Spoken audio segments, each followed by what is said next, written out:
How you doing then, Hobbit? And can I just say that when I did that song, I banged it out in one go. That was the first take. There was no rehearsal, so just like, and you were like proper. You were like didn't really know what you were doing on it either, were you? No, it was literally, it was like I had the program for like 5 minutes, and I just thought, oh, this sounds like a pretty cool preset. Oh, look, I'll do this. And now I'm in sort of like an absolute creative block when it comes to music. I don't understand it. I hope I can get back into it. Really do. I regret. Okay, so I've loaded up YouTube because I want to see the show. And as soon as I've done there's like a new article about the ATX 12-volt standard. Well, it's only going to be 12 volts, and then the rest is going to be done by the motherboard. And I'm just like, oh, tonight I'm back on the Golden Champion, I bet. Oh, yeah, it's good stuff. What do you think of it? I like it. I'll buy those beer boxes with. It's got like you get three of each of 4 Badger ales. Oh yeah, so you get like Thirsty Ferret and Hopping Hare, and what's the fourth one? Tanglefoot. Oh yeah, Tanglefoot. I like that one. But all of them, Golden Champion's my favourite. What am I drinking? Yeah, I don't know. I quite like Hopping Hare. Hopping Hare's quite nice, isn't it? Hobbit, have you left me, Hobbit? Oh, fucking. Oh. Daft Punk's back. Daft Punk are back in the house. It looks like it's going to be a music stream with Daft Punk lads.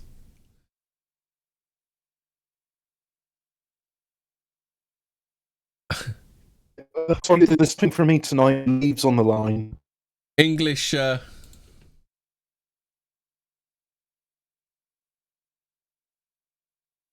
What is going on with your internet, Hobbit? I can't even hear you. You know what?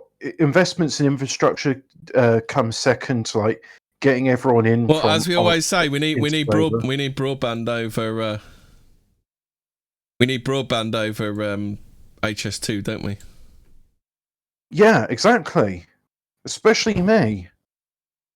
Well, mind you, I'm supposed to be getting better broadband, but it's a case of convincing my family, like, no, they're not plague carriers. Just let them in to install the damn line. Yeah, 5G will solve this. Oh, yeah, 5G, guacamole. No, I can't say that word on YouTube. Guacamole Nigel penis. 5G. I'm sorry, I can't jump on the 5G bandwagon. Confirmed Fed. Yeah, confirmed Fed. He's an agent. He's an agent. Get him. That's it.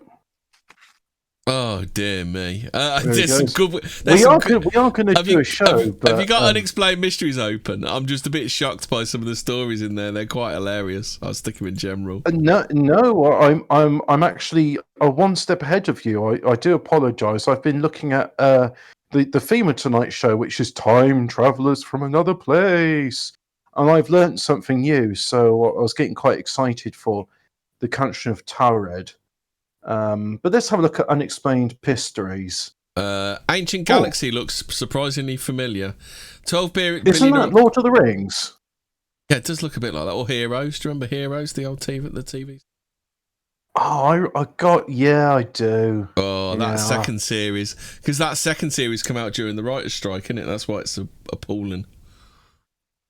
Wait, it came out during the what? Oh, yeah. Do you remember the second series was absolute dog shit? Do you remember that? To be fair, I mean, there was a lot of shows like that, so I didn't notice any difference. Yeah. I thought that I would have thought that would have improved it if there was a writer's strike. I mean, it seems to be par for the course these days. First series is all right. Second series is when they really hammer in the propaganda. Yeah. No, I think they just hammered in no storylines. I think is what they hammered into that one. I mean, Lost suffered that problem as well. I mean, at the start, it had these Lost really was good concepts. Lost was different because they were making it up as they went along. Well, that was the thing. I mean, at first they were making up as they went along, but it seemed to have like the pretty cool concept, I would say. Yeah. Yeah. I'm It was not one wrong. of those shows that was like the first in that it needed to have an addendum to it. It had to. Well, you the had to problem follow it with kinda. Lost is everybody watched the first episode. Yeah, they're all dead. And then they go, oh, no, they're not. Oh, no, they're not.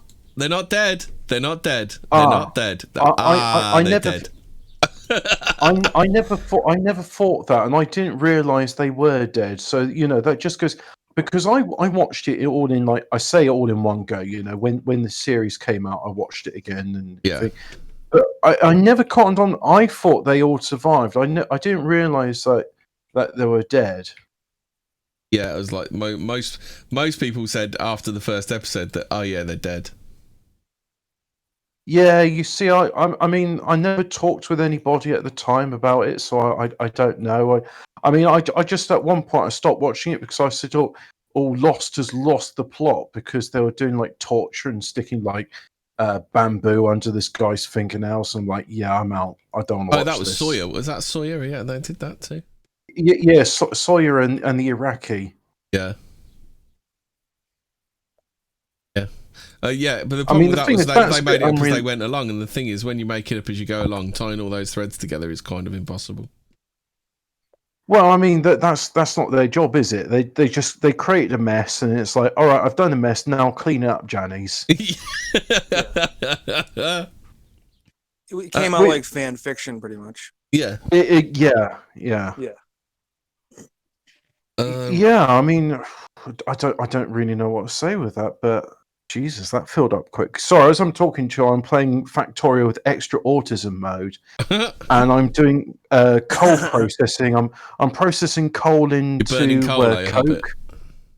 No, I'm processing it into coke, but you get sulfuric water comes out of it, and I've made this like storage tank for holding the excess sulfuric acid, but it's like Zero. No, it's already Silly filled up. says Zero hasn't been on a while. What's he been up to? He did a Brutus. He's left the internet. Well, no, you could say Brutus did a Zero. He's going on to pastures new. Where he's pretty much. He's gone back to the ashram. Speaking of coal burning, yeah, exactly. Yeah. Don't worry, guys. I'll be back. Just gotta find my black pussy. Yes. So, do we not talk about this 12 billion year old galaxy? Somehow I don't think you want to talk. Somehow I don't think you want to talk about this. Oh no. Yeah. Let me read it out. I actually want to do a show here. So, a 12 billion year old galaxy in the distant universe looks like a miniature version of the Milky Way. The photograph they're showing is a ring, which it's a golden ring. It doesn't look like a miniature version of the Milky Way because we're supposed to be a spiral galaxy. In a new study, scientists using Chile's Akatama Large Submillimeter Array, ALMA, telescope have identified a distant galaxy that looks a lot like our own. Thing is, this infant galaxy is 12 billion light years away, meaning it must have formed only 1.5 billion years after the Big Bang, a tumultuous time where early galaxies would have been smashed into one another and where stable spiral galaxies like the Milky Way are not thought to have existed. So this photograph, which is a ring and not a spiral, has not got anything to do with it. So, yeah, this one, named SPT 0418-47, oh yeah, that's a memorable name, clearly does exist. This result, hang on, who's the guy that's saying this? Is it a guy or a girl? Francesca. This result represents a breakthrough in the field of galaxy formation, showing that structures that we observe in nearby spiral galaxies in our Milky Way only in place 12 billion years ago. Bene, said study first author Francesca Rizzo from Germany's Max Planck Institute. Max Planck Institute. Whoa, Hobbit. Max Planck Institute for Astrophysics. The galaxy. Daft Punk back. The galaxy was observed using a technique known as gravity. He's back. Go on then. Oh, good. Okay, was observed using a technique known as gravitational lensing, which takes advantage of the fact that massive objects, such as galaxies, bend light and magnify distant objects behind them. While the resulting images looks a lot more like the Eye of Sauron than the Milky Way, by using computer modeling techniques, it's possible to derive what the galaxy actually looks like. Oh, I see. It is hoped that the discovery will help scientists learn more about galaxy formation in the early universe. When I first saw the reconstructed image of SPT over 18-47, I could not believe it, said Rizzo. I believe that galaxy is named after a pet dog, SPT-04's 18-47. A Tresta was opening. I'm going to click play on this video. It's a 20-second clip. Right, you want me to press play on it, yeah? You can press play on it if you want. It's for the benefit of the audience. Going. And it's a ring. It's congealing into a mass. It looks elliptical. That looks like an oval. That's just a blob. I don't know. I think these astronomers are grasping at straws here. Do you want to do Japan's Bigfoot mystery endures 50 years on? Yeah. It seems we did Bigfoot last one. And then I want to get to the third one because that looks like it's going to be funny. Hobbit, you still there? Yeah. Yes, I'm still here, mate. I'm a bit worried about you, Hobbit, because your internet seems to be... you need to stick a couple of extra wires in the potato tonight, mate. Oh, I'll tell you what. Yeah. There's also a Bigfoot update. Bigfoot. Dun, dun, dun. Bigfoot, Big Bedford. Mm-hmm. Want to do the Bigfoot bit? Yeah, Hobbit, you got it yet? Do you want me to read it? Oh, I'm doing Bigfoot, am I? I thought you were doing Bigfoot. You introduced it, so I thought you were going to do it. Yeah. Sorry, I just thought my internet was shit the bed. Japan's answer to the legendary cryptid was first sighted... Top Cat says Japanese Bigfoot. What is he, like 5'11"?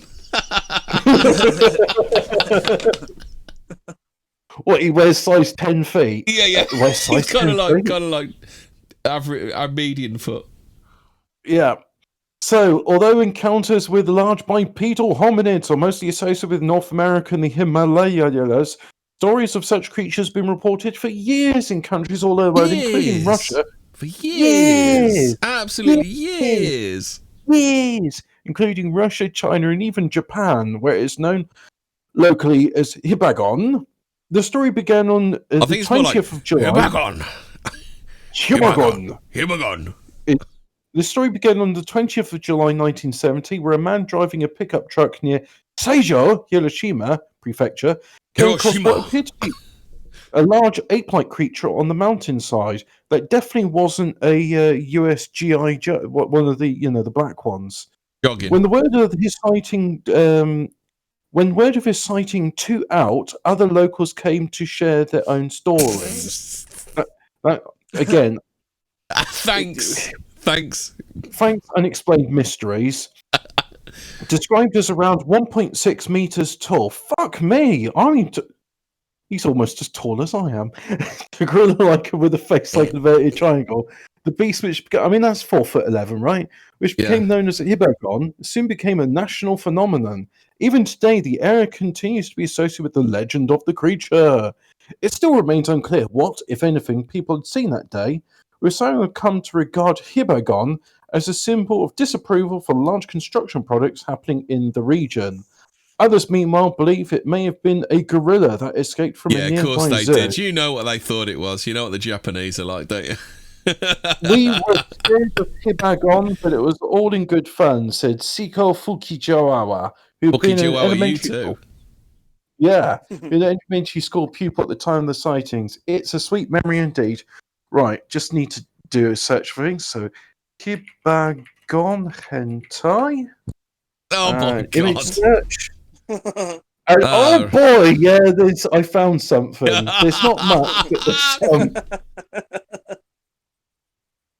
Yep. There's something there, all right.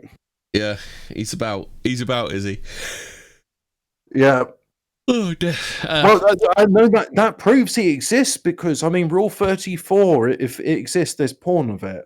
Hobbit, I want to know if something else exists. While I'm reading this out, can you see if you can find the BBC Pigeon article on farmers that are painting eyes on their cows' backsides in Africa? I want to know if there's a pigeon story about it. Farmers in Africa have found a new way of protecting their livestock from opportunistic predators. In Botswana's Okavango Delta, keeping cattle safe is an ongoing battle thanks to the plethora of predators such as lions, cheetahs and wild dogs which happen to live in the region.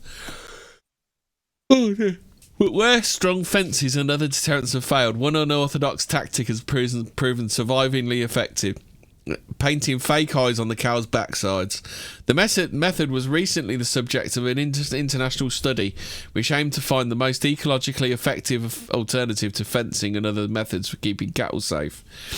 The idea behind it is that lions and other predators rely on sneaking up on their prey without being spotted.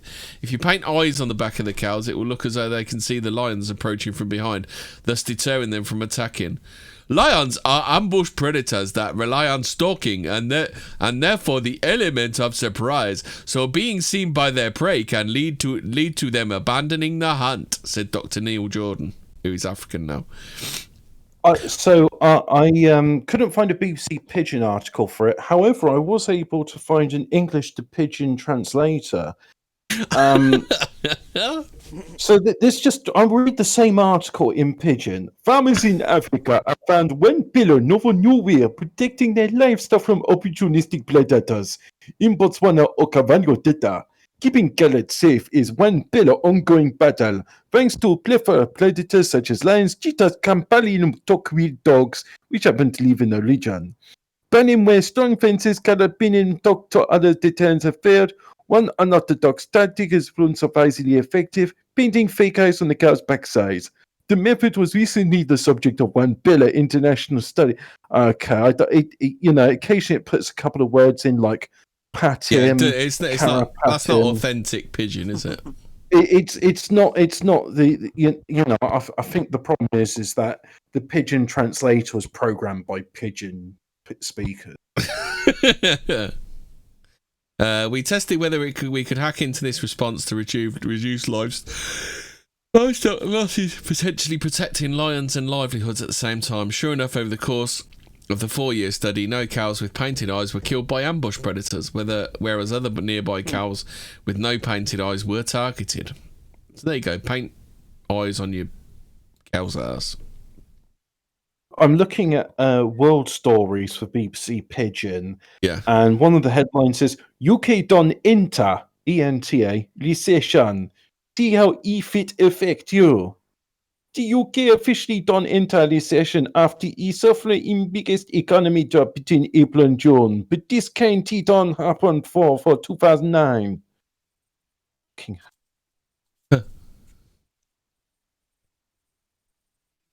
Right, so this is important for the pigeon. Oh no, we're not doing pigeon. No, this will have to be for Tuesday's show. It's rubbing me up the wrong way. It is. Oh, while we're talking about this, should we talk about some penis theft? It's the old African penis theft. Always makes me laugh. I found one from Reuters. Hold on a second. Let me just put this up. I'll start putting some of these up because it's a bit boring for them.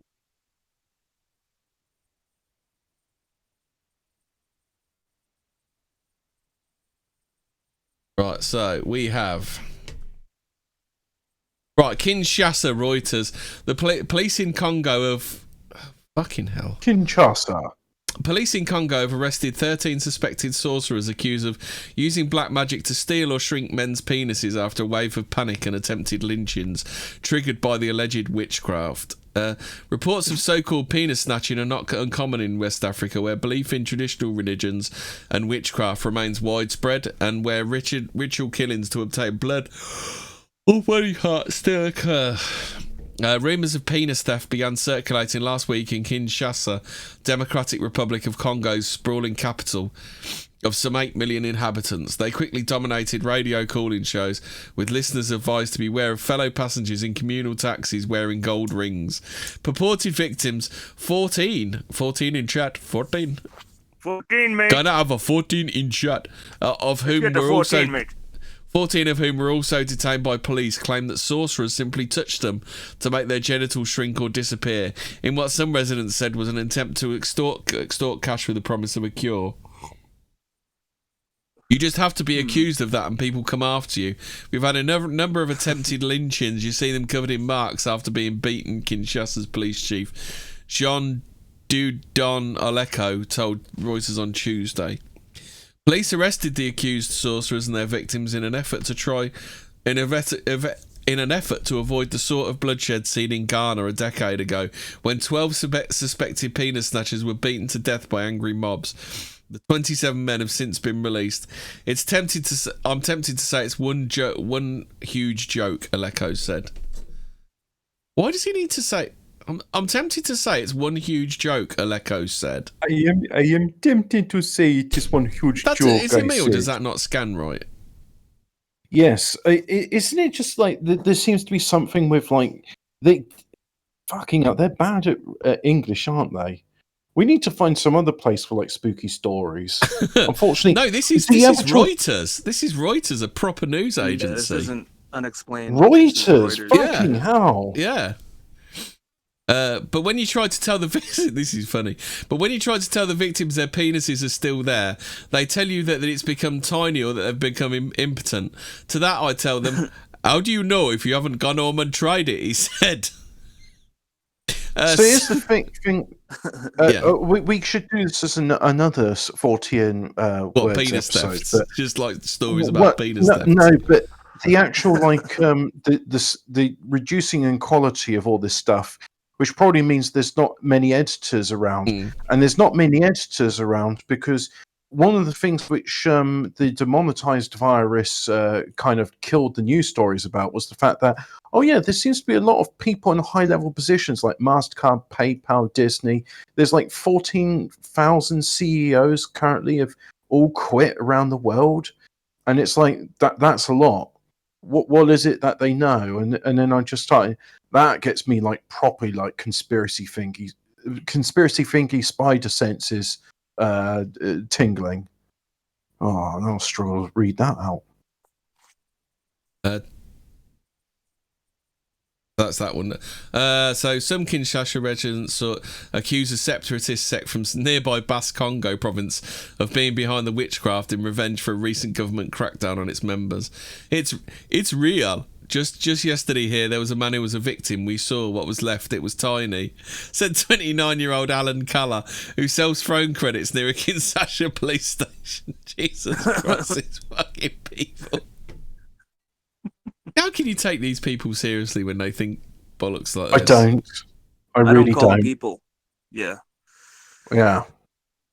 So did you want to do the Dwarf Planet one, Don? Dwarf Planet Ceres turns out to be ocean world. Scientists have determined that Ceres, like Europa and Enceladus, is a home to an ocean of liquid water.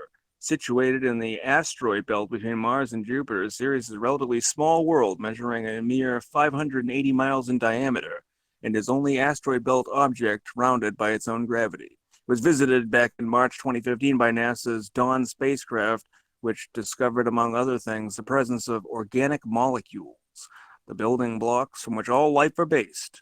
Now, 5 years on, it turns out that Ceres is even more promising candidate for life than previously believed, thanks to the discovery that it is home to a subterranean ocean of salty water.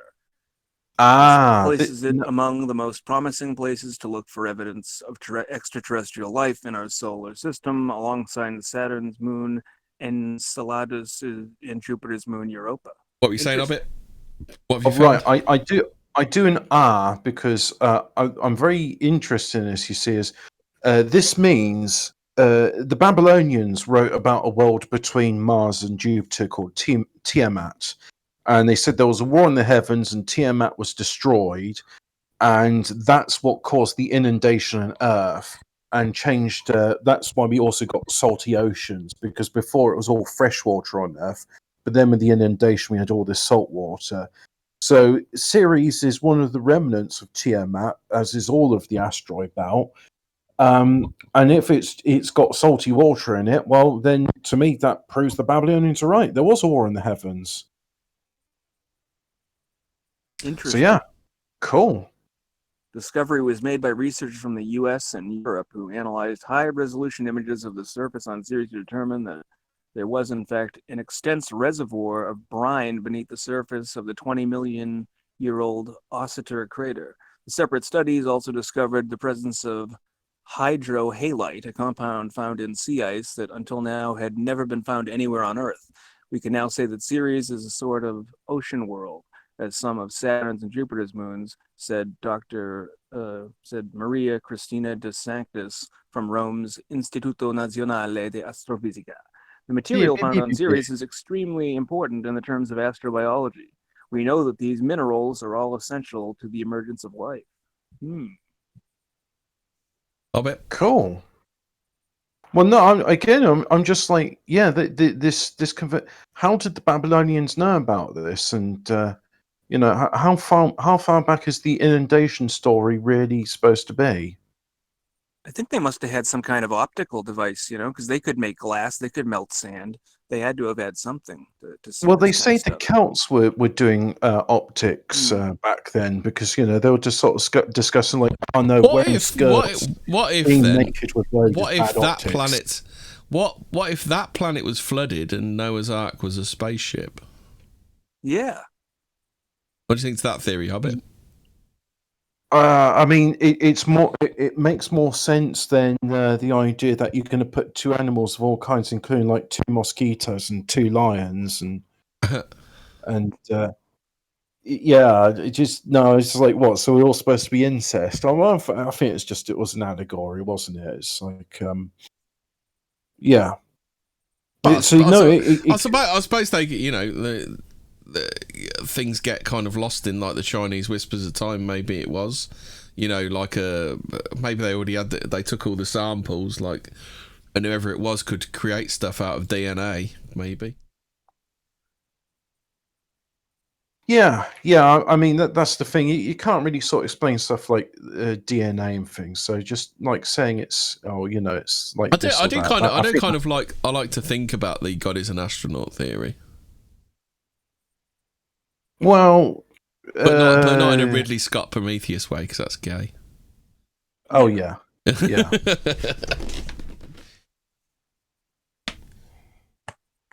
No, I mean definitely. Like, well, again, if God's creating all these like technologies in order to do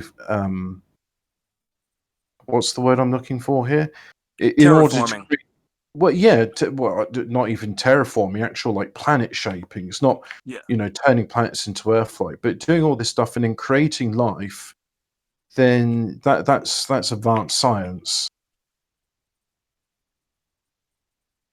So, a new study has revealed the immense power of one of the largest crocodilians ever to walk the earth. Imagine a gigantic crocodile the length of a bus, with 2 rows of teeth the size of bananas. A predatory reptile so powerful it could catch and devour large dinosaurs. Enter. Have they consulted David Icke on this? Nope. Need to. Oh, they should. Enter Dinosuchus, the terror crocodile, a long extinct genus of crocodilian that roamed the earth between 75 and 82 million years ago. It was so large that even the largest predatory dinosaurs of the time may have found themselves serving as a potential meal. Now a new fossil study has cast light on the threat posed by this gargantuan carnivore. Dinosuchus was a giant that must have terrorised dinosaurs that came to the water's edge to drink, said the study leader, Dr. Adam Cossette from Arkansas State University. Until now, the complete animal was unknown. These new specimens we've examined reveal a bizarre, monstrous predator with teeth the size of bananas, most telling of bite marks found on the fossil bones of dinosaurs that lived alongside it. Dinosuchus, is it Suchus? I don't know. Seems to have been Suchus, yeah. Suck us. Seems to have been an opportunistic predator, given that it was so enormous. Almost everything in the habit was on the menu, said co-author Stephanie Drumheller Norton. You're telling me Dinosuchus is an opportunistic predator? Yeah. Who can be seen around the back of pubs? We actually have. Found a We actually bloody have. pub mate. Just see around the back of the pub, man, and fucking bite you. Yes, mate. We actually have multiple examples of bite marks made by D. rio grandensis, and a species newly described in this sunny D. schwimmeri. What the on turtle shells and dinosaur bones. So there's an artist impression of it. Fucking hell, could you imagine that bastard coming at you? I'd rather not. Yeah. Dinosaurs prey were giant herbivorous dinosaurs. It hunted like normal crocs, waiting in the water at unsuspected prey like Nile crocodiles do in the African continent. Yeah. Fucking hell. They actually said that. No, actually, that was Boy, Almandius. That was a tweet, so I'll let them off. Diamond encrusted COVID mask sells for 1.5 million. A jeweler in Israel has created and sold what is being described as the world's most expensive COVID mask. Hobbit, do you want to read this one or not? I will, but I just want to address the chat. Nordic Nightmare says Hemi is gay. Hemi, did you know you're gay? He always says that. Hemi, why are you gay? Nordic Nightmare is Poundland Dangerfield. Prove me wrong. Oh. All right. So what? I'm diamond encrusted coffee. I did a stream with him the other day. He's a good lad. Oh, okay. A Jew in Israel has created and sold what is being described as the world's most expensive. Jeweler coffee mask. Most chinky cough masks cost just a few bucks, but for those with enough cash to spare, it's possible to commission a mask so absurdly opulent that it will cost thousands of times more than that. 18-karat white gold mask, which is decorated with 3,600 diamonds, was created by Jew Isaac Levy and his team for a customer with more money than sense. The identity of the buyer remains a mystery, other than they are a Chinese businessman. Oh, it's money laundering then. That's what it is. Yeah. Weighing 100 times more than a typical surgical mask, the extravagant facial covering. Wait, excuse me, I've got. Oh. So I assume what the wheeze is. It's like this Chinese businessman buys the mask, then his wife wears the mask as she's going abroad or something. Does she? Yeah. Is that how you do the money laundering? I have no fucking idea. I mean, I don't know what sort of shady backroom deal that they're doing, but what they do is they probably get the cubic zirconia ones, and they put them in there on the way back. So that's how they sell them when they're going through customs. Yeah. The extravagant facial cover not be that comfortable. It was fitted with a filtering and should actually work as an effective mask. Money maybe doesn't buy everything, but I can buy a very expensive Chinky Cough 19 mask, and the guy wants to wear it and walk around and get the attention. He should be happy with that, said Levy. I am happy that this mask gave us enough work for our employees to be able to provide their jobs in very challenging times, like these times right now. Did you know it's challenging times? Challenging times. Stay at home, save the NHS, save lives. Blah, blah, blah, blah, blah, and it's blah, sold for 1.5 million. Bumperclat. I don't think I really need to. Does anybody want to know John Cleese on the possibility of life after death? Hobbit, this one sounds like it's right up your alley. Should lithium be added to our drinking water? Wait, yeah, I mean, so this is going an idea like, well, we already fluoridate our water for your health, so why not put lithium in there as well? And I'm just like, oh, I've only just realised what lithium is. Yeah. Yeah, it's a battery. It's a mood stabilizer, isn't it? Yeah. It makes you turn into a retard, basically. I mean, why not put heroin into the water as well whilst we're at it? And some people might still be depressed. Why not put in SSRIs and fuck it? Why not let's just dump every single fucking drunk we can think of into the water. Give people no chance. Give your dogs and cats no chance at all. I mean, do you give cats water to drink? I think you do. Yeah. Oh, yeah, and your plants certainly need lithium and fluoride, don't they? A new study suggests that adding the psychoactive chemical to water supplies could reduce suicide rates. Let's not look into why the suicide rates are rising. Let's just give something that will stop people from doing it. Let's not treat the problem. Let's just treat the symptom, shall we? Yeah, let's just mask over these cracks with a new coat of wallpaper. That'll fix the underlying structural problems in this house. According to a That'll new fix study, the subsidence, won't it? yeah, just give it a new look of paint. It'll be good. As long as you keep up appearances, then it doesn't matter that you got rising damp. Any sort of mind-altering substance the nation water supply might seem like an outrageous proposition because it fucking is. Yeah. According to a new study by Brighton and Sussex Medical School, the BSMS, or shortly known as the BS Medical School, Yeah. however, there is in fact a strong link between areas with the naturally occurring excess of lithium in the water supply and a reduction in suicide rates amongst the local populace. Yeah, also, what's the IQ rates in those places as well? Yeah. Because they found places where they got like naturally occurring fluoride in the water, their IQ is like 5 to 10 points lower than the next town which doesn't have it. I mean, even the Chinese figured that stuff out. So the BSMS said it is promising that high levels of trace lithium in drinking water may exert an anti-suicidal effect and have the potential to improve community mental health. Said study Professor Anja Mimon. Take you back to Bubmead. In these unprecedented Nordic times, says, wait, what? Are they adding LSD to the water supply? They fucking might as well do, hadn't they? I heard a plot where they were going to like poison a bunch of people in Italy by putting LSD in the water. Unfortunately, the terrorists didn't understand that chlorinated water destroys LSD, so it just rendered like you just rendered your drug inert. Well done. Oh Jesus! I wonder how much they spent. A lot.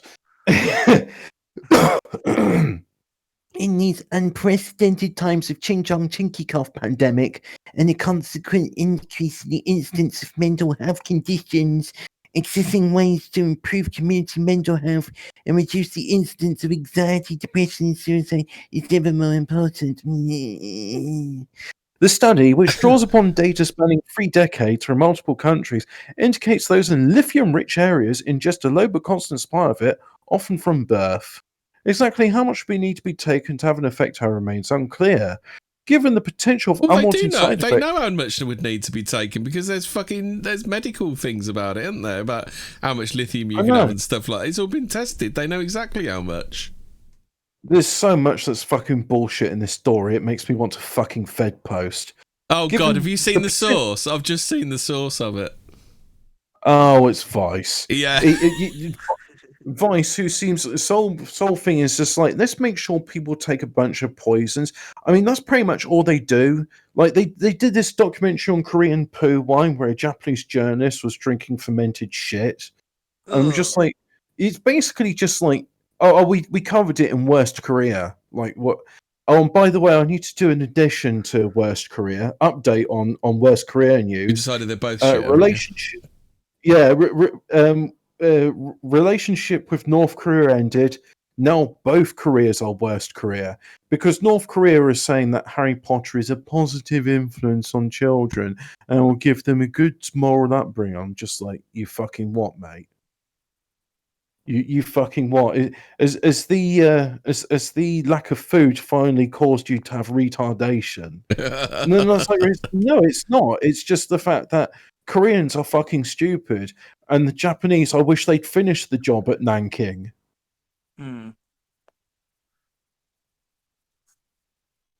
Oh, actually, here's a good story. What you found? It's from Ukraine. It's not that good story.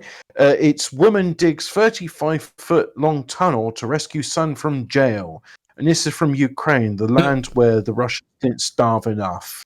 Oh, have you not seen this one, Hobbit? Hobbit, are we living in a giant deflated croissant? Have you seen that one? Scientists have determined the most likely shape of the heliosphere, which surrounds the solar system. Generated by the sun, this vast protective region is made up of charged solar particles and magnetic fields, which block some of the highly energetic cosmic rays coming from interstellar space. For a long time, scientists believed that the heliosphere is most likely a comet-shaped with a rounded leading edge. But now the new study is cast doubt on this idea, instead suggesting the shape of this protective region may be far more strange and chaotic than previously realized. According to the team, the heliosphere may in fact resemble a giant deflated croissant. Oh, I get it. So Yeah. what it might actually be going on here is that because you've got like a magnetic flux from both the north and south poles, is that where the two sort of ends of the croissant pushing out? Mm-hmm. All right. The Okay. shape of Yeah, that makes sense. But Determining its shape is certainly not easy, especially given that only 2 spacecraft, Voyager 1 and Voyager 2, have actually sampled the edge of it directly, leaving little data to work with. For the new study, scientists decided to derive the shape of the heliosphere through other means, such as by studying measurements from galactic cosmic rays coming from deep space. They also looked at pickup ions, which are carried along the solar wind as measured by NASA's New Horizons Pluto probe. At the end of the day, understanding the shape of the heliosphere is particularly beneficial, especially as it enables scientists to better map out which Stephen regions J. space James infected said from we're living in a galactic cosmic gunt. rays. Something that could prove invaluable when planning future space missions and may also provide a better understanding of the solar gunt in general. Yeah, fucking. Back to you, Let's Robert. not talk about guns because we're going to start talking about sex tapes, and then nobody really wants to. Oh, think. yeah. Nobody wants to talk about that, do they? I had to leave voice chat the last time you did that. Yeah. I felt very uncomfortable. What is it? Prehistoric hell ant found trapped in amber. Have you seen this one? Yep. Fucking Pretty hell. crazy. The fuck? I can't even tell what's what on that thing. Yeah, it looks really disjointed. Fossilized behavior is extremely rare. Predation, pathologist, blah blah. Named Ceratomerex ellenbergeri, also known as the hell ant. This vicious prehistoric critter had special mouth parts with a unique lower mandible capable of pinning its prey. Since the first hell ant was earthed about 100 years ago, it's been a mystery as to why these extinct animals are so distant from the ants we had today. The fossil reveals the mechanism behind what we call an evolutionary experiment. Although we can see numerous such experiments in the fossil record, we don't often have a clear picture of the evolutionary pathway that led to them. Yeah, I mean, that thing looks like it should be like dragging the back end behind it, like it's been fucking run over or something. Because it don't look fucking practical at all, does it? You seen this one? No. Knife wielding baboons seen Baboons. seen in London. I mean, Safari Park. No, it's in Merseyside. What the fuck? Baboons at Knowsley Safari Park in Merseyside have reportedly taken to wielding knives and sharp tools while having monkeys They're on top of your revolting. car as you drive around the reserve has been one of the main attractions of going to a safari park. Less appealing is prospect to run into a group of mischievous primates armed with knives, screwdrivers and chainsaws. According to a report, however, such a scenario might actually have happened, well sort of. Staff at the park raised the alarm after becoming concerned that some visitors were deliberately handing knives and other dangerous items for the monkeys for a laugh. What the fuck? It is unlikely. It is unlikely, however, creatures will actually be able to harm anyone with them. The baboons have been found with knives and screwdrivers, said one worker. I do wonder if some of the guests handing them out. There's been a report of a baboon lugging around a small chainsaw. However, park officials have expressed doubts over whether such a sighting is entirely factual. We believe many of these stories have grown in exaggeration as they've been retold, with more embellishment to make the objects that are sometimes found in the enclosure seem more exciting and unbelievable. Fucking scousers. What are you going to do with them? You know, aren't they partly Irish? I know. Yeah, Were they throwing large potatoes at people, too? Do you want to read the one Hobbit, What'll Happen at the End of the Universe? We'll just all turn stardust, man. I fucking love science. The Big Bang may have brought the universe into existence, but will a similar event bring about its demise? No, because the universe is eternal. End of.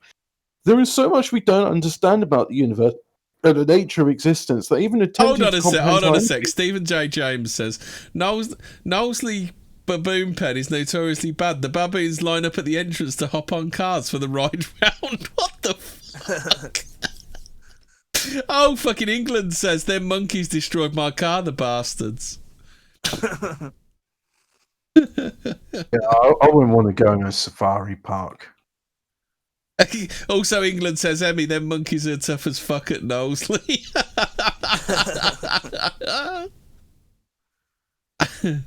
Oh, dear. Sounds like a bad day in Birmingham, man. Yeah. Go on then, Hobbit. Sorry, mate. Oh, that's all right.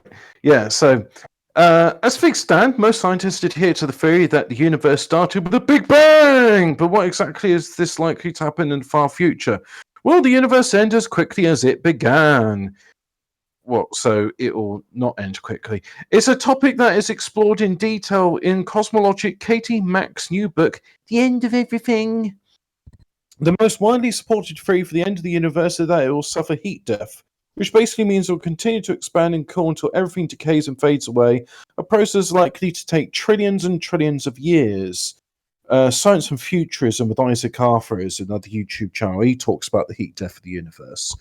And another more out there possibility is the universe will suffer a more rapid fate through a theoretical process known as vacuum decay. You tweak something in the equation. Hang on, this is Mac. You tweak something in the equations, and then you find out it's possible for that sort of bubble of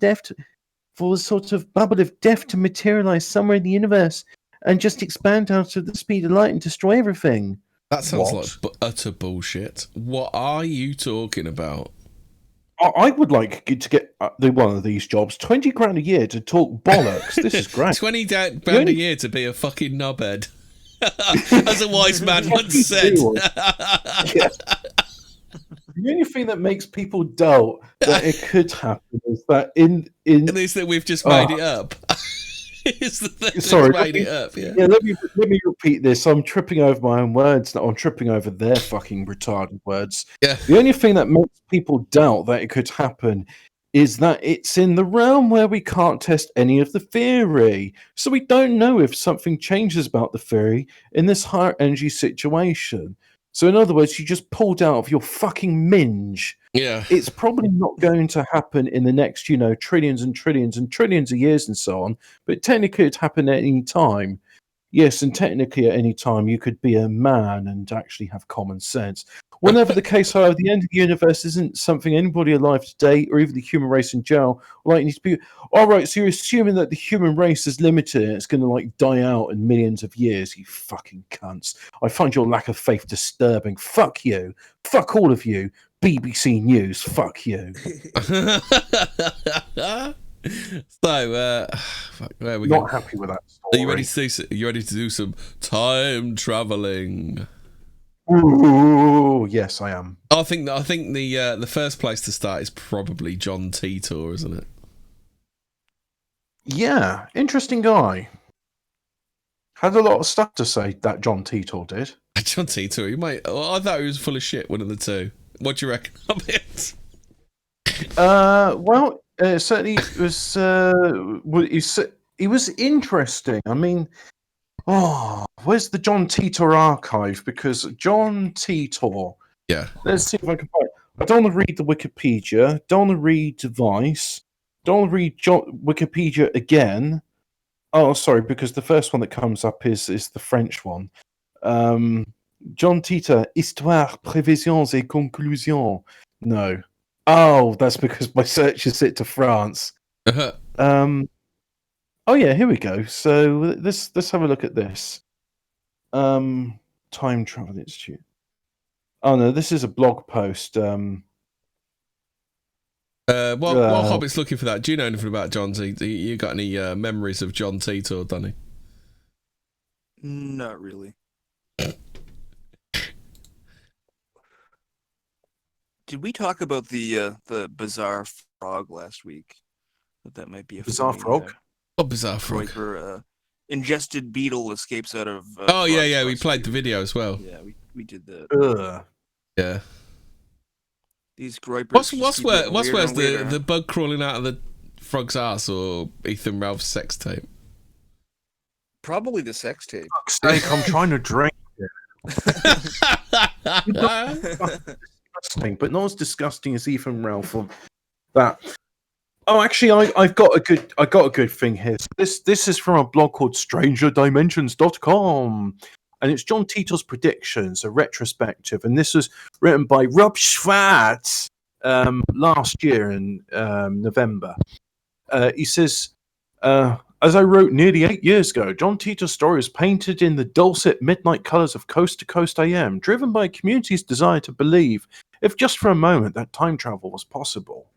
Can I just say now, because I'm not a fence sitter on these sorts of things, time travel is real. The lotteries are a scam. The lotteries are, in fact, a scam designed to filter out time travelers, so that if any time they go back and someone wins the lottery, obviously they're a time traveler because they got the numbers right. Therefore, they just get disappeared. So a lot has changed since John Titel first posted at the Time Travel Institute in 2000 to 2001. And even more has changed since I first wrote my John Titel predictions post back in 2012. This is an updated version with a new look at some of Titel's most popular predictions and quotes involving our potential future in the alleged time traveler's own world line. If you'd like to view the original post, there's an archive. Some bits remain the same. You'll also be interested in checking out the John Titel Encyclopedia entry, which is more general look at story and links to other resources. Yeah, I'll have a look at that. Otherwise, let's go to his predictions. But again, we must remember that these aren't necessarily predictions. They're statements made from the point of view of an alleged time traveler, who often spoke of world line divergence and never seemed to tell the full story. These are then alleged reflections of the individual's past that are never guaranteed to become our future. Or possibly he has adverted it. So one of his predictions was a world war in 2015 killed nearly 3 billion people. Well, I remember 2015. They were clamoring for war in Iran, and they wanted to take out Syria and Libya, and they succeeded with Libya, but not the other ones. Anyway, so Rob Schwartz goes on to say, we hadn't yet reached the year 2015 when I first wrote my original article. Now we see it in the rear view, and from here it doesn't look like we experienced the world war John Titel spoke about. According to his story, Titel began his journey in 2036. He'd grown up in Florida and experienced both a domestic conflict and a former civil war. There's a civil war in the United States that starts in 2005. Oh, he's missed that one. Yeah, I was going to say, was it 2015 where that Ooga Booga got killed by a Mexican? So, 10 years out. Yeah, it's not bad. And he says, followed by a worldwide nuclear war in 2015. I mean, I'm not sure if you've seen that explosion in Beirut, but that looks... it had a mushroom cloud and everything. That was a powerful explosion. The effects of these conflicts were disastrous, and much of Tito's story involved his contempt for the people of our time period. His dystopian future, he thought, could have been avoided. So it's like our current contempt for the boomers. Now, as we approach 2020, is there a scenario Tito's future could still come to pass despite being off by several years? This is a question that lingers due to his claim that time travelers experience a roughly 2.5% divergence in timelines while traveling. We'll get back to that, but it may wonder if they might observe little hints of other timelines, little what could have beens. More for this in my entry about Alter Vu phenomenon. Alter Vu phenomenon, okay. The question is, did Tito change our world line simply by being here? 2. The Iraq War. None of the things I have said will be a surprise. They were set in motion 10, 20, even 30 years ago. Are you really surprised to find out that Iraq has nukes now, or is that just BS to whip everyone up into accepting the next war? And he said that in 2001. So that was interesting because I don't think the clamour to war with Iraq came about until 2003. Was there 2002? Oh, there must have been 2002 or 3 because Twin Towers was 2001, wasn't it? Well, I keep remembering all it seemed to be 2002 was just Afghanistan, and how it's like, well, the Saudi Arabia. No, it was Iraq first, and then Afghanistan. Oh yeah, because they had to pretend to rootle about in Afghanistan for Osama bin Laden before they let him go. That's the thing; they're still in Afghanistan. So here we see a comment by Tito about the event that did come to pass. Tito arrived on our timeline, although otherwise began posting in November 2000, and left or stopped posting in March 2001. Remember, this was before the 11th of September event, and the United States did not invade Iraq until 2003. The prelude to the invasion of... Apparently the first posts were on the Time Travel Institute forums on November the 2nd, 2000, under the name Time Travel _0. So let's see. The prelude to invasion, more public hearings, and the possible presence of weapons of mass destruction, with Congress passing the Iraq Resolution in October 2002. Yeah, that seems about right. I remember, what's his name? Colin Powell.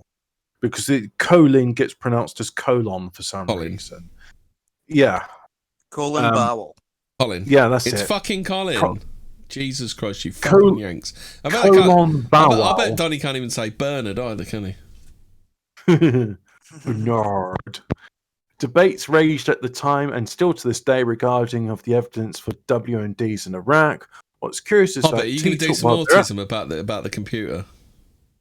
I will do, yes, but can I briefly say we have found evidence of WMDs in Iraq. They're over here raping our children. What's curious is that T-Talk could make such comments well before the public eye turned again toward Iraq and the possibility of another war. The fact that he also mentioned the exact context of the war has perplexed many who have researched the John T-Talk story. T-Talk also made statements like, "As far as war goes, I have faith that you are quite capable of starting one all by yourself. And, in the grand scheme of things, the war in the Middle East is part of what's to come, not the cause." Always implying that a long drawn-out battle was on the horizon. It's certainly possible that these statements were simply a result of foresight or good political guesses, especially since the United States already been involved with Iraq during the Gulf War. Even so, this is perhaps one of Tito's most compelling statements about our then future, made before it happened. 3. The future of the Olympics. As a result of the many conflicts, no, there were no official Olympics after 2004. However, it appears they may have been revived in 2040. And he said that in January... I'd say it's pretty much hit and miss whether there'll be any after 2016, won't there? What's the next Olympic year? I think it's... What was the previous? I don't even know what the previous Olympic year was. But wherever the Olympic year, whenever the last Olympics was. Wasn't there one in 2012 in London? And so that's 16, 20.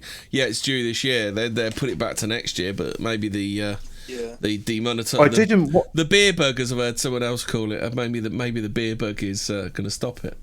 Oh yeah, I like that, the beer bug. But yeah, the thing is with the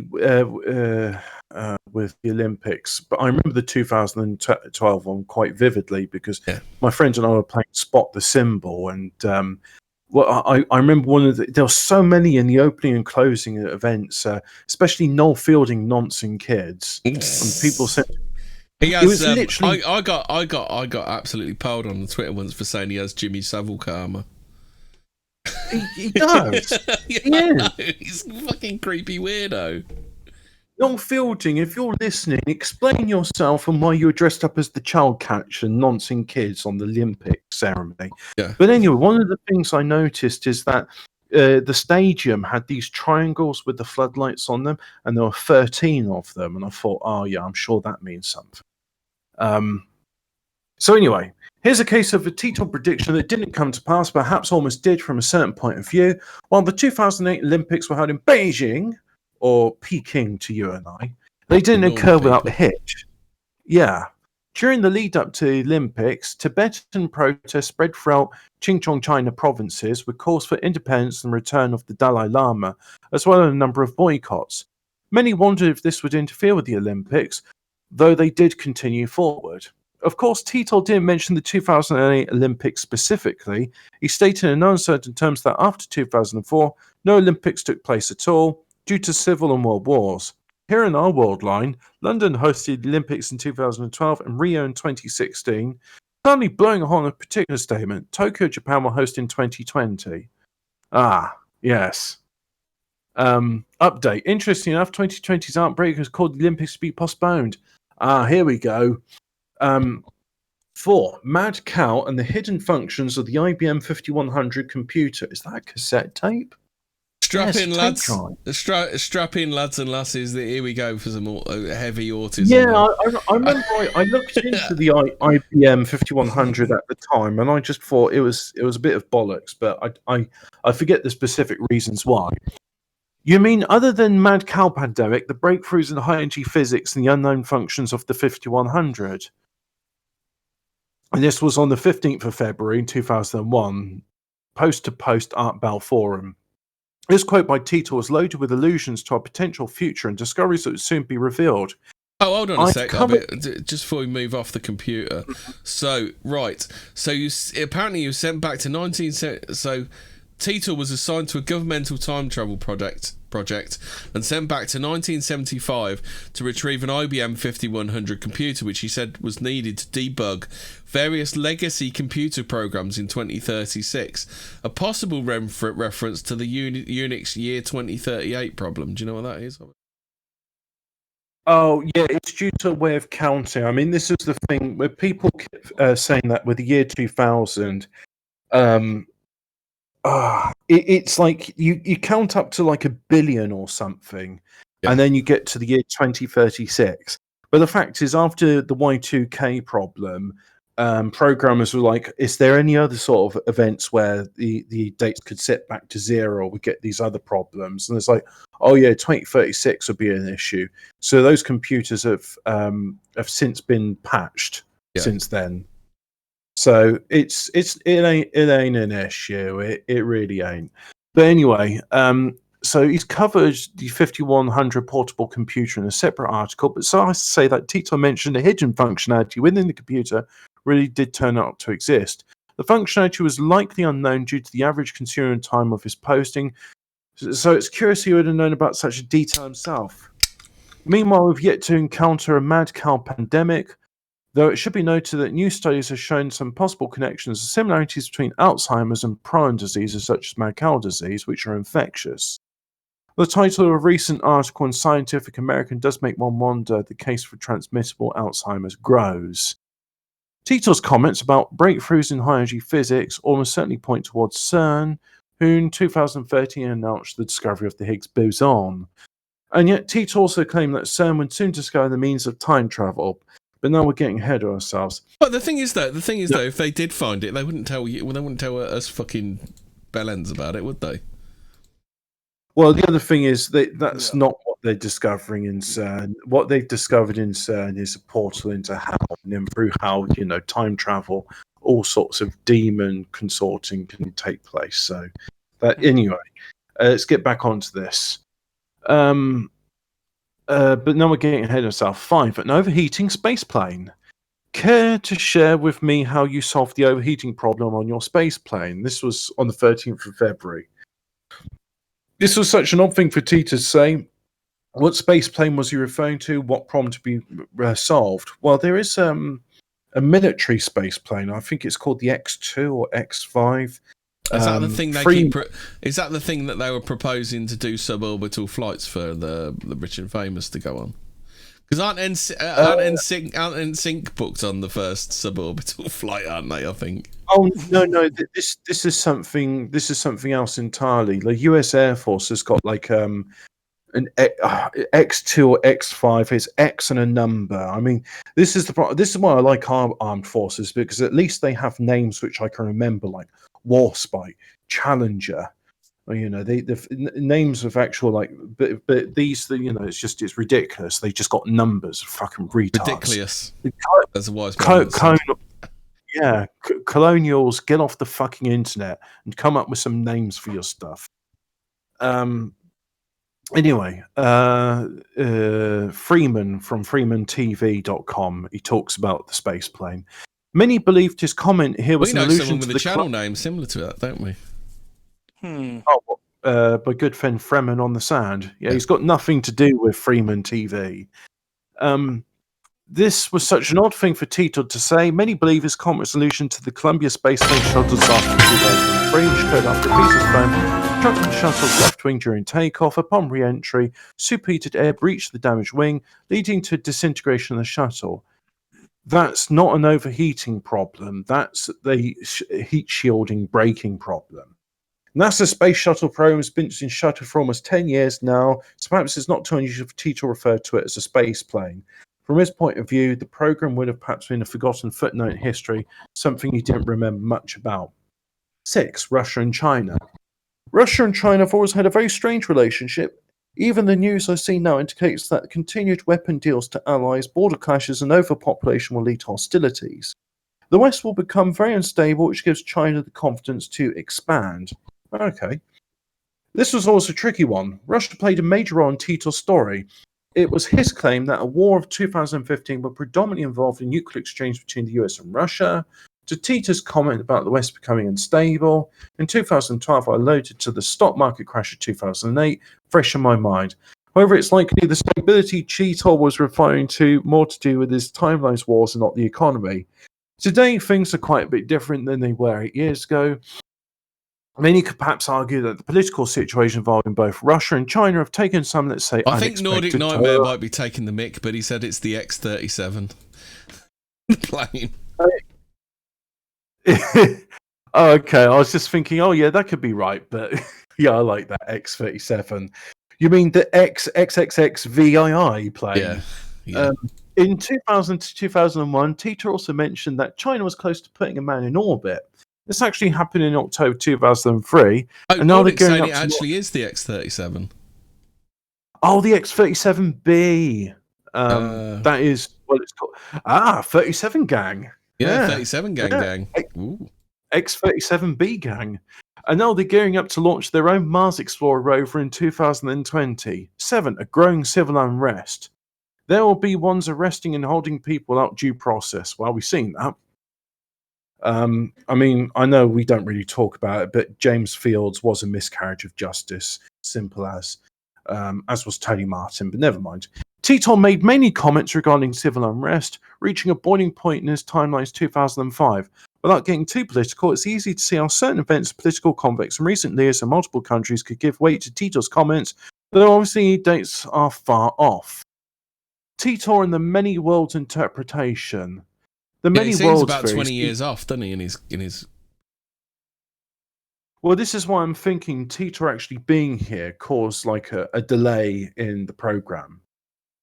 You know, it didn't completely pull it off, but it did delay it a bit. So, many worlds. The many worlds theory seems to wrap up very nicely into current string theory. Unfortunately, we have not solved string theory yet either, but N-10 seems to be the best working model we have in 2036. As you're probably aware, the big equation does not need the final solution in order to take advantage of smaller parts that do work in the real world. You get in trouble that way. Yeah. Need a sip of water. What do we make of the science behind John Tito's alleged time machine? As a hard one to unwrap, you can read more about his machine here. But it's curious that Stephen Hawking seemingly changed his mind about the nature of black holes and Hawking radiation not long after Tito showed up. In his original faxes, Fax 1 and Fax 2 to Art Bell, Tito stated, what was fax machine? My God. Time travel was invented in 2034. Offshoots of certain successful fusion reactor research allowed scientists at CERN to produce the world's first contained singularity engine.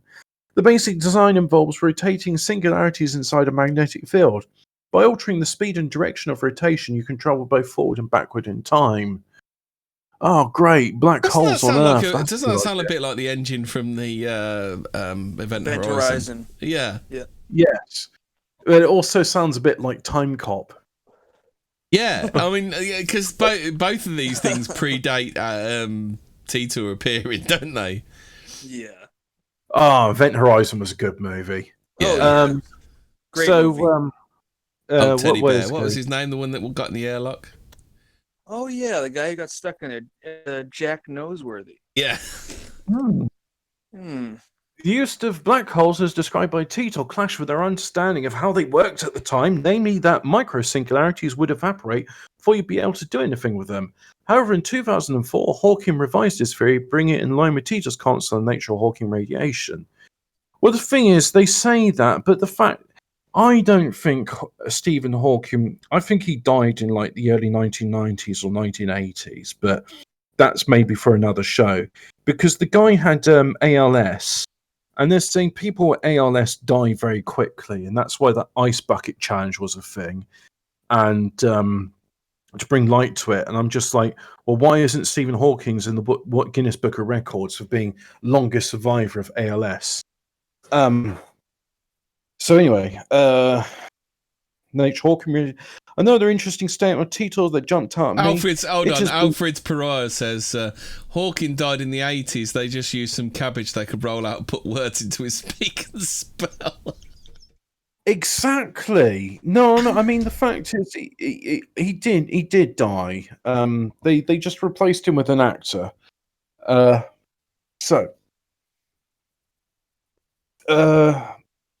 is believed that all world lines end. It is also thought that parallel world lines that appear to be the same end at different times. Let me repeat that again because I was a bit confused.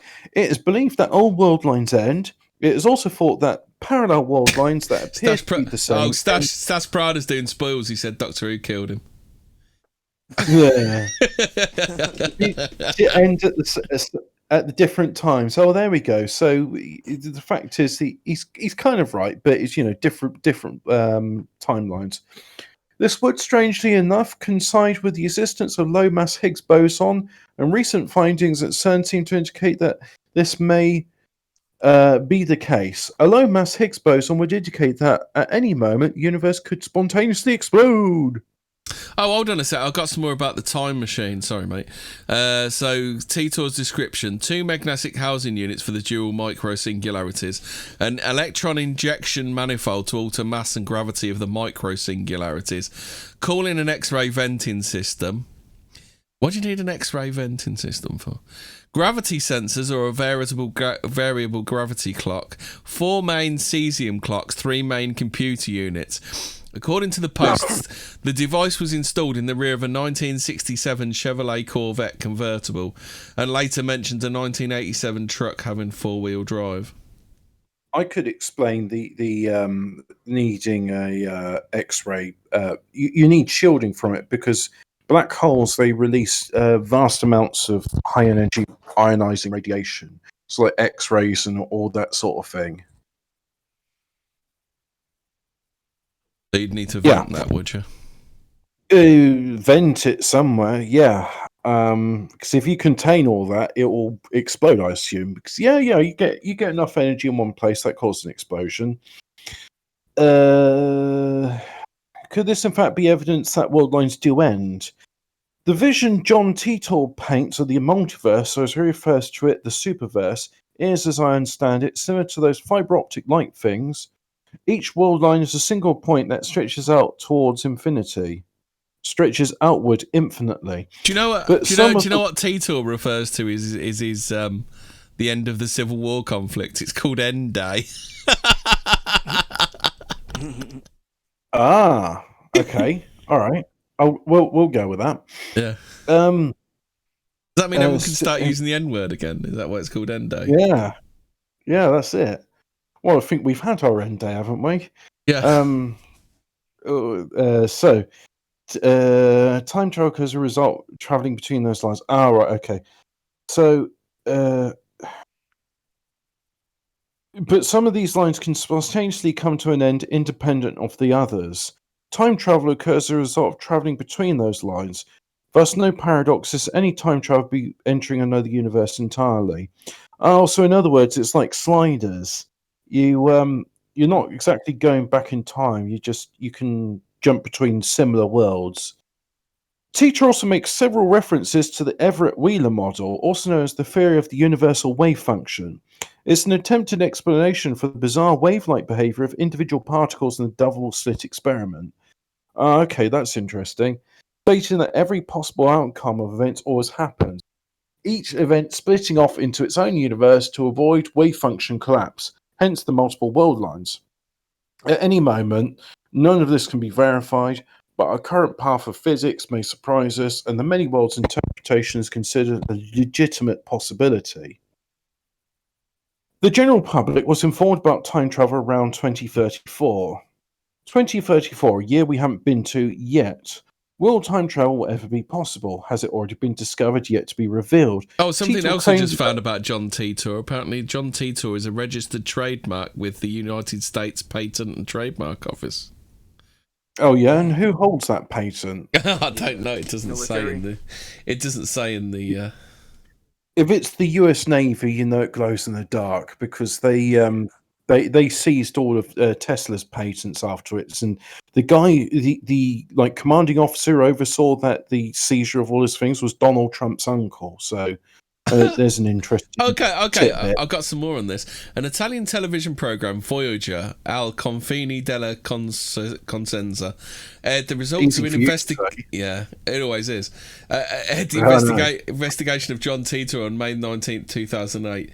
Private investigator Mike Lynch found no registry evidence, past or present, of any individual named John Titor. He did, however, identify the John Titor Foundation, a for-profit company formed on September the 16th, 2003, with no office or address other than a rented postbox in Kissimmee, Florida. An IP address connecting with John Titor, also geolocated to Kissimmee.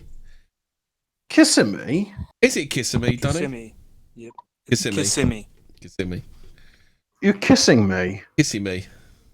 No, Fucking- some feather jogger, word.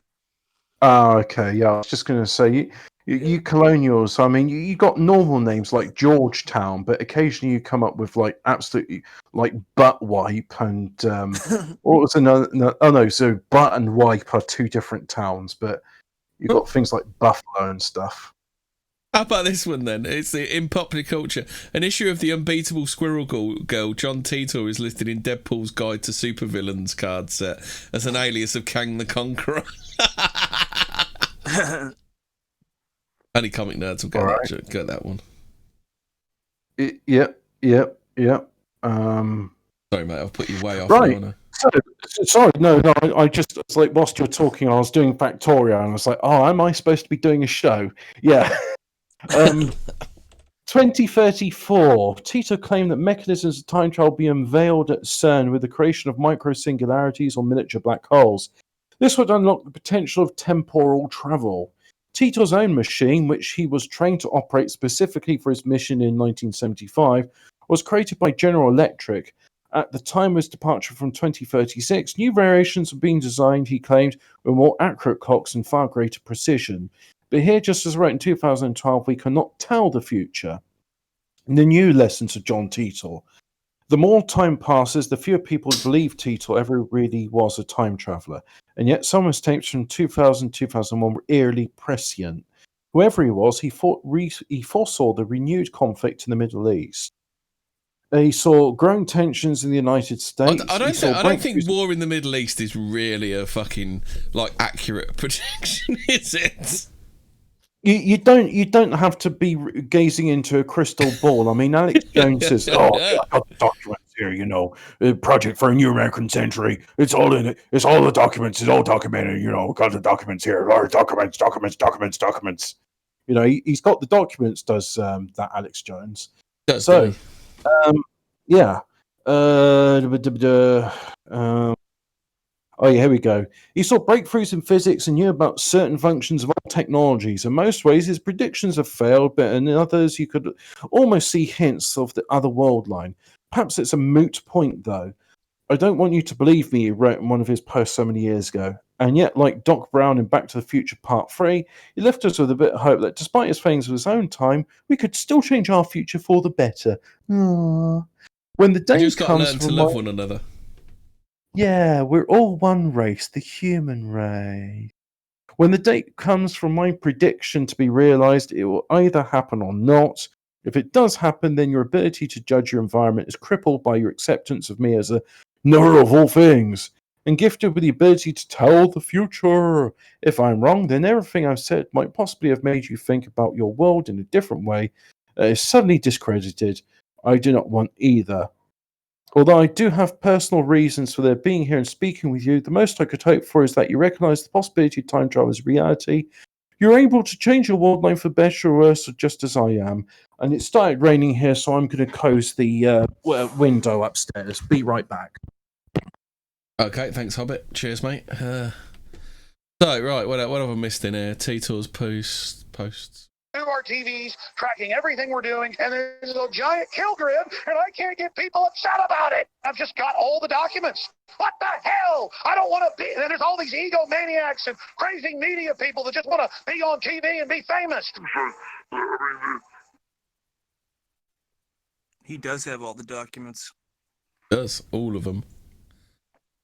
Right, what's this one? So, John Titor also predicted loads of tsunamis. Back. Oh, the Hobbit's back, right? Excuse me. It all goes back to that 2.5% worldline divergence. Little shifts and changes in the time, perhaps brought on by Tito's presence itself. The butterfly effect. What do you mean Tito's present itself? Himself. If things were just slightly different, could his future events have played out here? Could our current world line still end up following that path, albeit with different dates and slightly altered events? Since 2012, we've seen such things as the Mandela effect enter into the public conscious. Possible clues that our time was not as rigid as we perhaps thought. All I've listed is a simple equation. Who knows what the future holds? I tell you what, ever since the Large Hadron Collider turned on, the world has been getting progressively weirder and more evil, which is consistent with a portal to hell being opened. I am absolutely convinced of it. Nobody can tell me that it's not a portal to hell.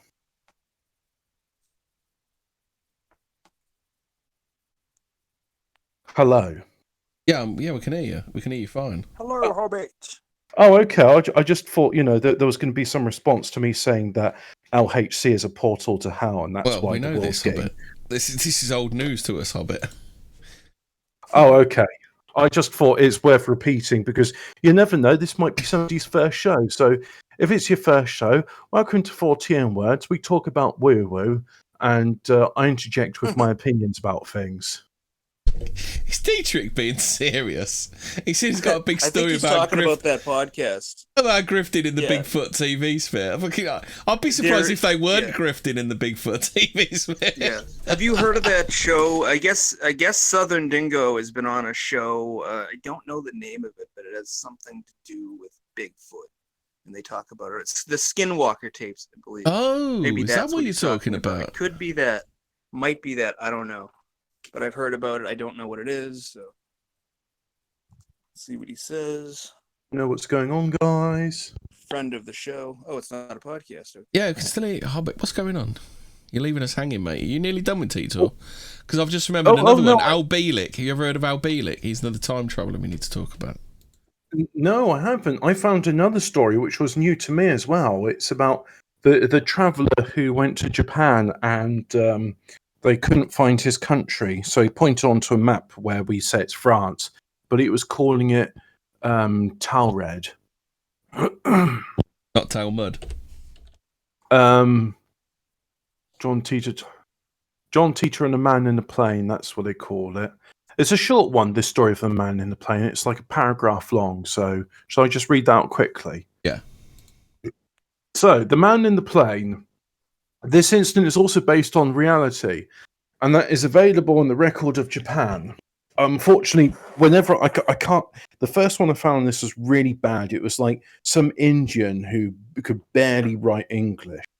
So you'll have to bear with us, guys. In 1954, there is the plane takeoff on airport.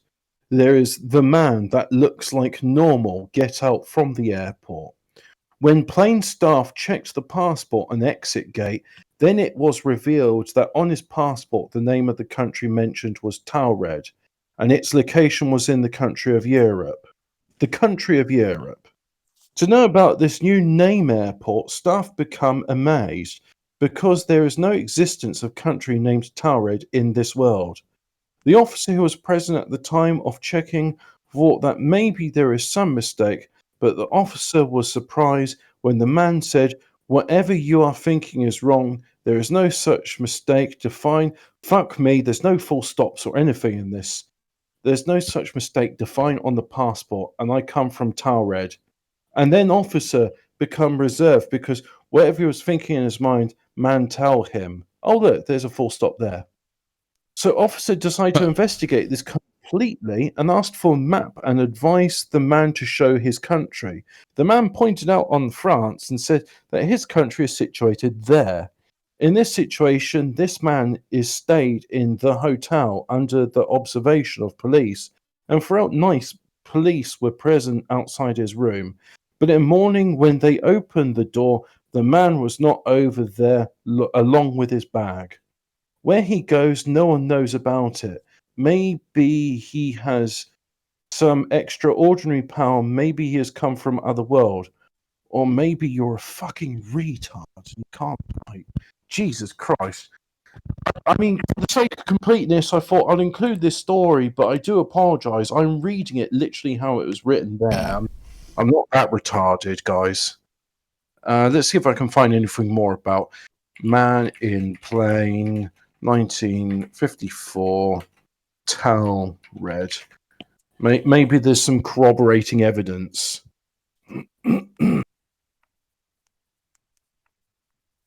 Anomaly info.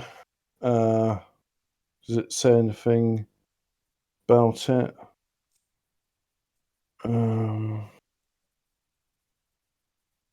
I don't. To me, this could just be like some sort of copy pasta, like the Russian sleep experiment. Because actually, here's one which actually elaborates on it. Shall I read it out fully? Go on. Well, Go on, oh, thanks, guys. I'll post it in the chat so you can put it there. So it says that on a hot day in July 1954, officials at Tokyo Airport in Japan were confronted with a puzzling problem. A traveller from Europe with a passport for a country called Taured.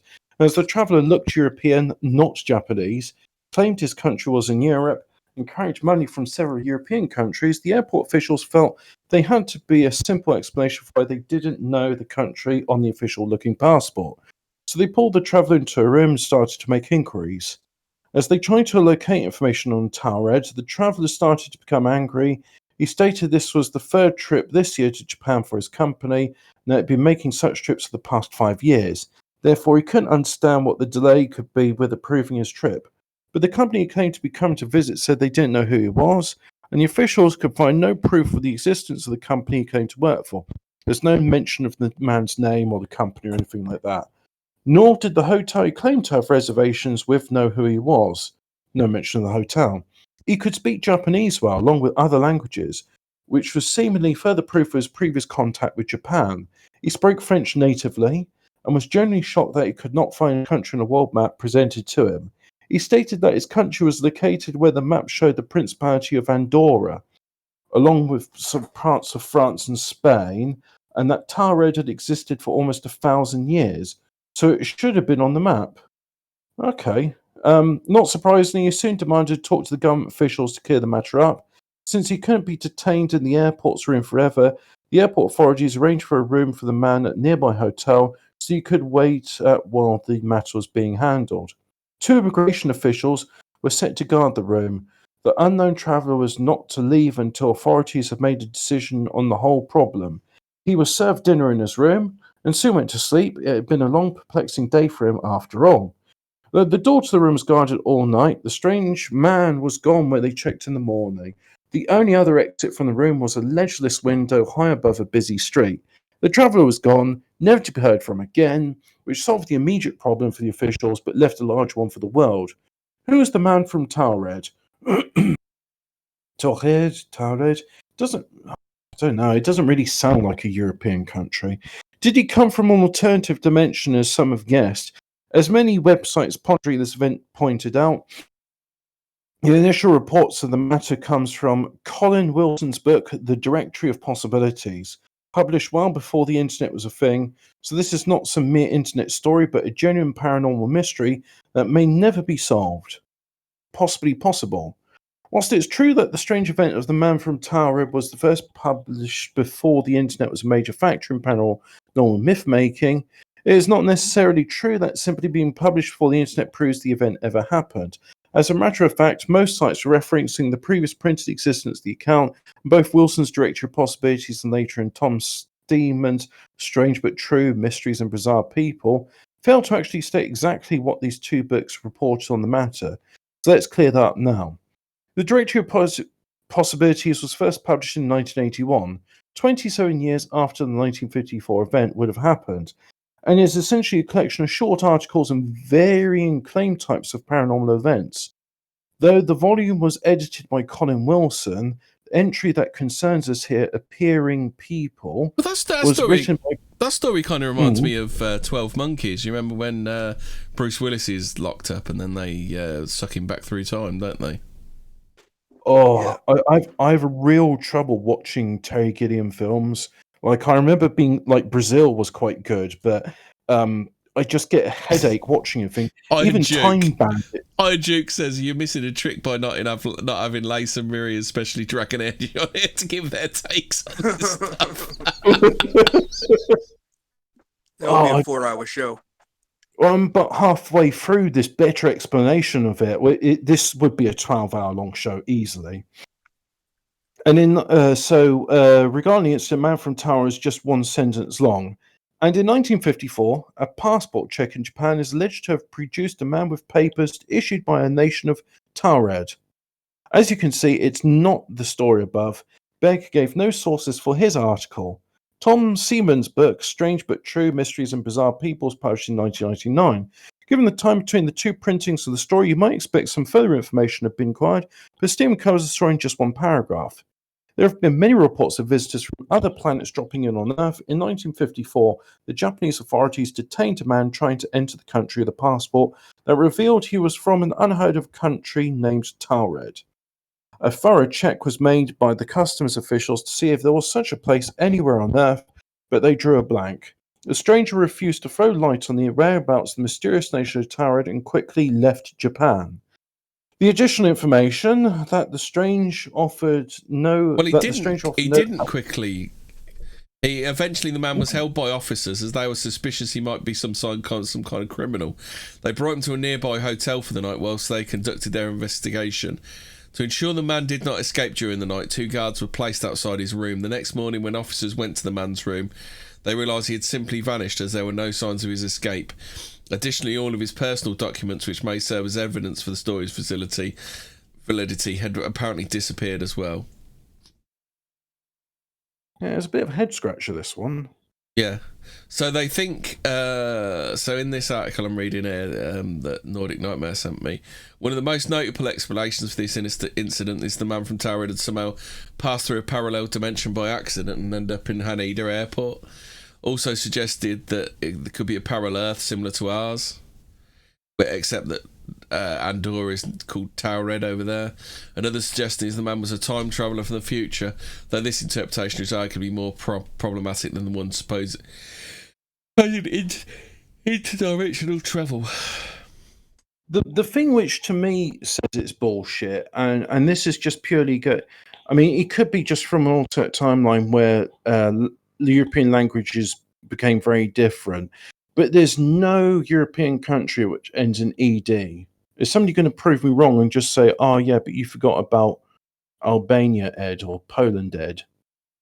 Is there any European countries ends in E? It doesn't sound like the name of a country. I mean, most countries have an "ia" at the end of them, or they'll be like land, like England. So it just there's something about this. Just based on the fact that it just doesn't sound like a name of a country. Taured sounds like the name of a people because there's the Tuareg people in North Africa. Yeah, so I'm calling bullshit on this one. I'm sorry I brought it to light because I just thought, oh, I don't know about this. So you guys, you if you've never heard of the man from Taured, you heard it at the same time that I just found out about it. So we've learnt together. So right then, so there's also a fella called Al Bielik. I can't find it. That doesn't seem to be a great source on him, but Al Bielik was actually on board the on board the USS Eldridge. You know what the USS Eldritch is, don't you, boys? Is that the Philadelphia experiment ship? It certainly is. Yeah, there's a guy called Al Bielik. Fucking. So Al Bielik claims to have served aboard the Eldritch. So Al Bielik, the man who time travelled in the year 2137, says what he saw in 2 years there. So in this article, I added a video with a supposed time travel. Well, won't watch the video. He said he spent 2 years in the future in the year 2137, after which he returned in the present time. This video. Supposed time traveller is called Al Bielek. Tells a story contrasting from other supposed time travellers. He did not only travel to the future, but was able to return and tell the story of all he knew about this incident. Story in the background of this man is fascinating, and many have contradicted the stories he spoke. Stories he spoke about are already happening or will be coming in the near future. A new world order, the devastating climate change that is taking over the Earth. The story of Al Bielik is important to listen to. The Montauk Project is one of the many things mentioned by Bielik. I mean, that's an episode in itself, and in the Montauk Project. Oh, yeah. An alleged series of secret government projects by the United States, where researchers have developed techniques of psychological warfare and exotic research, including time travel. Because isn't Stranger Things supposed to be about the Montauk Project? Pretty much. In a roundabout way, I think. Is that like part of MK Ultra? Not quite sure. No, not at all. I mean, this is about nuclear experiments and the side effects of nuclear weapons testing in the Philadelphia experiment. Right, okay. And time travel, time folds, that kind of stuff. So you know what the Philadelphia experiment is, don't you, Hobbit? Yeah, it was. I believe it was Tesla's research into scalar energy, and I think it's unified field theory as well, isn't it? Oh, okay. I know, like it was a term of scalar energy, and I believe it was they were either doing it as a cloaking device or teleportation, and it sort of works. The ship did dematerialize and rematerialize. However, it didn't work very well. And I think it was sort of the basis for the fly, because there were like sailors which were like halfway in the ship's decking, so like half of their torso, like arms, were merged with the hull, and quite horrific. And the survivors, I don't know. So you better tell it, because I just only sort of remember like bits of it. I don't remember it fully. Okay, so there was a ufologist, William L. Moore, published the Philadelphia Experiment, Product of Its Invincibility, which reported to be a factual account, although the book expanded on stories of bizarre happenings, unified field theories by Einstein, government cover-ups, all the other, based on Allende, Allen, letters to Jessup. Moore and Berlitz devoted one of the chapters, Philadelphia Experiment, Product of Its Force Fields of Townsend Brown. It was one of the chapters in his book, namely the experimenter and then Navy technician Thomas Townsend Brown. Paul Laviolette's 2008 book, Secrets of Anti-Gravity. Harold Wood says the Tories doing a great job of making the Royal Navy disappear. Involvement of Townsend Brown. Yeah, because it was a movie. Yeah, the 1984 movie, Philadelphia Experiment, went through a lot of this. It had Nancy Allen from RoboCop in it, didn't it?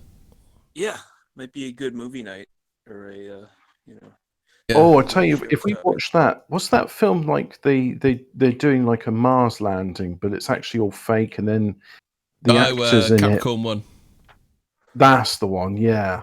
Yeah, Elliot Gould's in that, isn't he? Yeah, Project Blue Book kind of stuff. Yeah. So apparently, so Al Bielik apparently was one of the. Do you know what the Montauk Boys are? Do you know what that is, Donnie? Not really. So Al Bielek was one of the Montauk boys. This might be why it comes into MK Ultra territory. So Al Bielek was one of the Montauk boys programmers. He handled the operations of the mind control program. During the project, he came into contact with Preston Nichols and Duncan Cameron, alleged time traveller of the Montauk project. In the 1980s, time travelling experiment became operational. Al Bielek himself participated in those time travel experiments.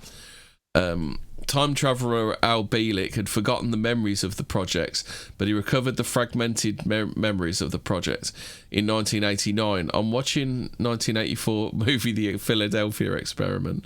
He then decided to go public about the information and talked about either this or he's just a nutter. It's, one of the two. Which one do you think it is, Hobbit? Yeah. Do you think? I think it's gay ops because it says here Robert Gorman wrote Fate magazine 1980 that Carlos Allende, Carl Allen, who's said to have corresponded with Jessup, Carl Meredith Allen of New Kingston, Pennsylvania, who had established a history of psychiatric illness, may have fabricated the primary history of the explanation as well as mental illness. Gorman later realized that Allen had a family friend and a creative, imaginative loner sending bizarre writings and claims. There's also been inconsistencies. Alternative explanations by another researcher, Jacques Vallée, prescribes a procedure on board the USS Engstrom, which was docked alongside the Eldridge in 43. Operation involved generation of powerful electromagnetic field on board a ship in order to deperm or degauss it, with the goal of rendering the ship undetectable or invisible to magnetically fused undersea mines and torpedoes. System was invented by Canadian Charles F. Goodeve, when he then was ranking commander in the Royal Canadian Naval Volunteer Reserve and the Royal Navy. Other navies used it widely during World War II. British ships of the era, often such included degaussing systems built into the upper decks. Conduits are still visible on the deck of the HMS Belfast in London. Degaussing is still used today, however, it's no effect on visible light or radar. Belly speculates the accounts of the USS Engstrom's degaussing might have been garbled and confabulated in subsequent retellings, and that these accounts have influenced the story of the Philadelphia experiment. So I'm not sure if you guys remember, but with the old CRT monitors, degaussing was like when you turned it on, it would make this bong sound, and the image would get all wobbly. And that was the degaussing coils. And the reason for that is you get like magnetic flux eddies build up in the things, which would make the picture go all funny and the colors go wrong. So by degaussing it, you would get, or degaussing it, you would get, come on, what's the word I'm looking for here? It would fix things. Yeah. So right. So what they say here. So then, Bielek's mind was wiped at the completion of the Montauk project. So Al made some compelling revelations from his time travel episodes. He and his brother Duncan were commissioned in 1983 to travel into the past to the year 1943 to destroy the equipment of the USS Eldridge. The experiment was called the Philadelphia Experiment, which the brothers completed successfully. However, while jumping off the Navy ship Eldridge on the August 12, 1943, the experiment went out of control and they mistakenly landed in 2137. The hyperspace accident gave them bad burns. They had to stay in hospital beds for 6 weeks to recover. However, Al Bielek further travelled to the year 2749 by unknown means. He again woke up in hospital. He was stunned to see the highly advanced surgical material. The medical system of 2749 incorporated the treatment methods using vibrations and light. He talked about the existence of floating cities that had the capabilities to transport humans to different parts of the planets. The cities were at great heights, more than 2.5 miles high. The cities were capable to stand against the law of gravity. The population size had become small. There are as much as 300 million people around the world. The US inhabited only 50 million people. According to Bielek, only a few people could adapt to the new world, hence there was a huge decline in the population. The world in 2749 was at peace. With a little population, there existed no army, military or air force, avoiding all chance of conflict. The role of government had become old-fashioned. The artificial intelligence looked after the governance of the countries. However, they managed to run the system in order. No trace of physical labour remained in that world. Above all, people used no money. They had their own credits, allowing them to purchase whatever they wanted. So, if money didn't mean anything, why would they need credits? Henry, you're telling me it's a cashless, conflict-averse society? Yeah. Wow. He also said that two-thirds states of Florida had immersed in the ocean. He stayed in that world for 2 years. Many people often asked him why he didn't get killed. I assume that's why he didn't get killed. Why he didn't get killed if the information was so secretive. He told that both of their bodies, Al and Duncan, were locked with the time experiments of Montauk. Their presence was necessary for the biorhythm stabilization cycle. Well, it is hard to. Well, it is hard. Well, it is hard to believe the self-proclaimed time traveler Al Bielek's prophecies. Do you believe his stories? Comment. Yeah. It was this isn't a book, right? White well-being. The Montauk Project, Experiments in Time. Spirit. This is from like a Preston Nichols book, apparently. On or about August 12, 1983, in this book, the time travel project at Camp Hero interlocked in hyperspace with the original Rainbow Project back to 1943. USS Eldridge was drawn into hyperspace and trapped there. Two men, Al Bielek and Duncan Cameron, both claimed to have leaped from the deck on the Eldridge while it was in hyperspace and ended up at a period of severe disorientation at Camp Hero in 1983. They claimed to have met John von Neumann, a famous physicist mathematician. Even though he was known to have died in 1957, von Neumann supposedly worked on the original Philadelphia experiment, but the U.S. Navy denies it. Metahumans and experiments and special serums to create such individuals were tested there. Oh man, this is some spoopy shit. So I've got some stuff here about time traveller stories. So, 1901, two professors from St Hugh's College in Oxford, England, went to visit the Palace of Versailles. Versailles was, of course, the French royal home until the monarchy was abolished in 1792. Marie Antoinette, one of the last royals to live there, was executed in 1793. So on that day in 1901, when Professors Anne Mobley and Eleanor Jourdain were walking the grounds of the palace, it's pretty safe to say they did not expect to see Marie Antoinette in the flesh, just chilling on a stool outside the Petit Trianon, a private retreat built for Antoinette by her hubby. Fucking the language in this is terrible, isn't it? Louis the 16th. And yet there she was, sitting and sketching, completely oblivious to the fact two women were gaping at her. What is this? Is this written by a teenage girl or something? And the other people, is it? And all the other people in 1780s period attire who had appeared just as suddenly as Antoinette. Antoinette and everyone else disappeared when a tour guide approached Mobley and Jourdain. Together they wrote a book, An Adventure, about their experience, and the story gained notoriety because of how grounded it seemed. These were two highly educated and well-respected women that wouldn't just make up a story like that. So what was it then? Did they actually travel through time? It's one of the most thoroughly reported, compelling and famous time travel stories that can't be explained. Is there a citation for why they wouldn't make up that story? Yeah, because they're educated. Oh, that makes a difference. Like, no, they're highly educated and well respected, so there's no reason they would make stuff up like that. Yes, no reason whatsoever. Can I call bullshit on this one? Well, I'm calling bullshit on it. I think it's a load of bollocks.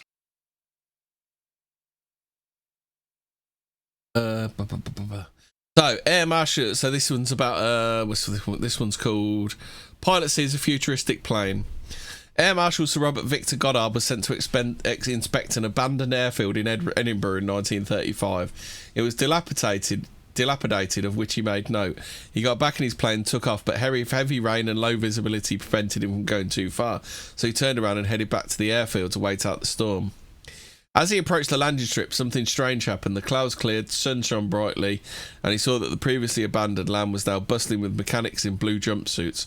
There were 4 yellow planes on the tarmac. One of them was a kind he'd never seen before. Keep in mind, this guy was a military pilot. He was pretty familiar with all the different plane models available at the time. Goddard was totally confused. Had he imagined it? Was he hallucinating? Was it a dream?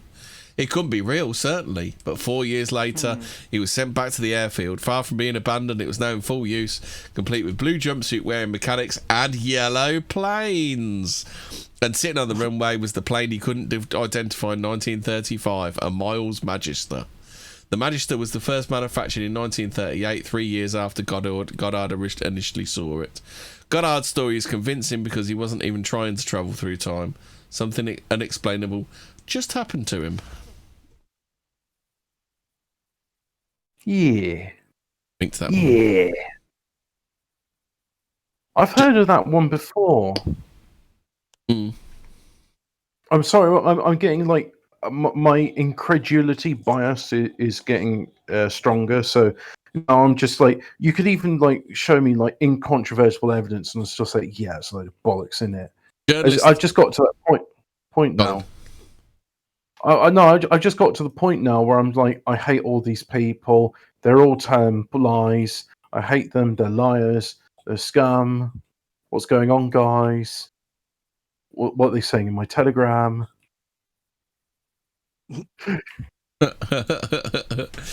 Journalist experienced air raid 11 years before it occurred.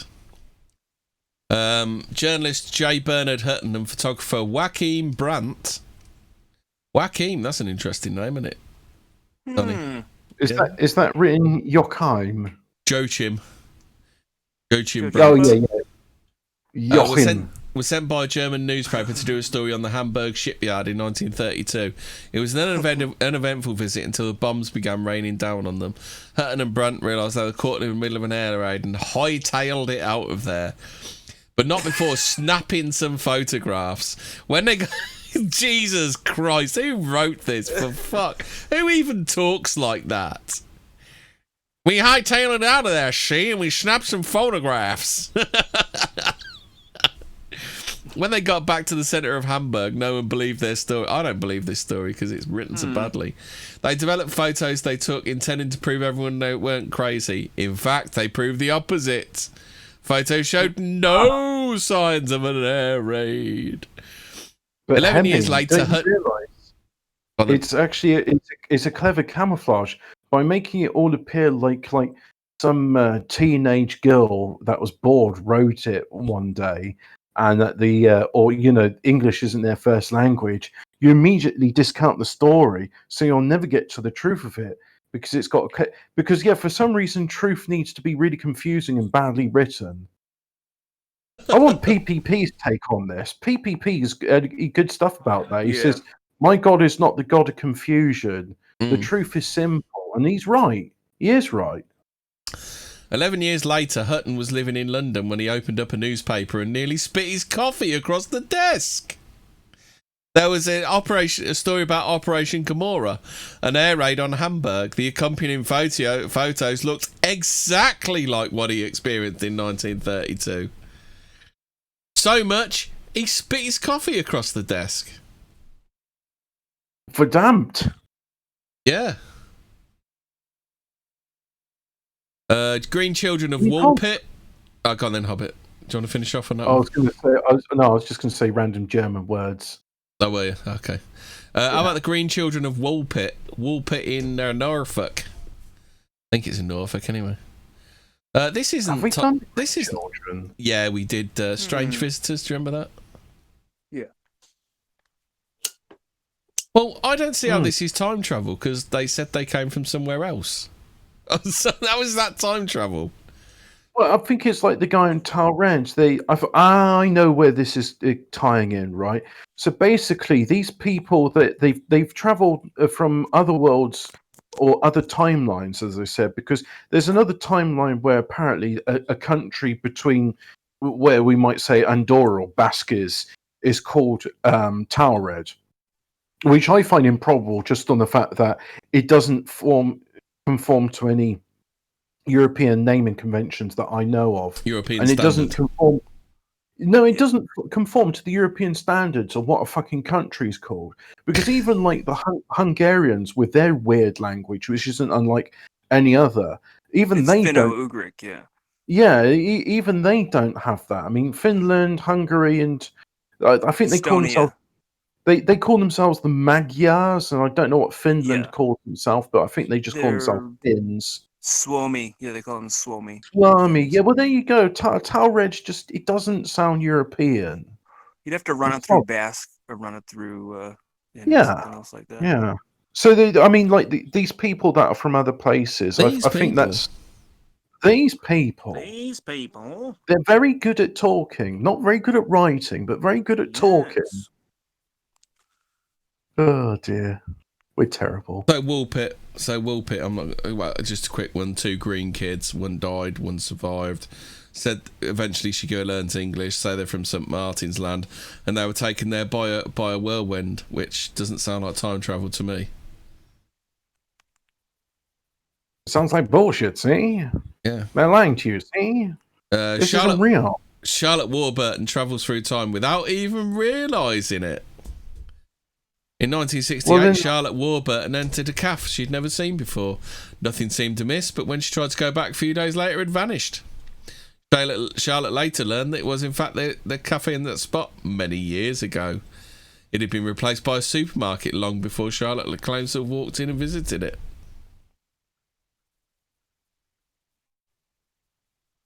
Think, Hobbit.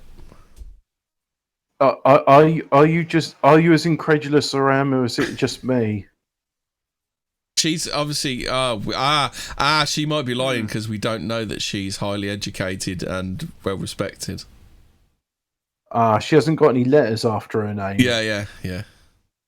If they ain't got letters after their names, they ain't shit. If they're not credentialed, fuck them. Hey. Yeah. Police officer travels from the 1950s from 1996.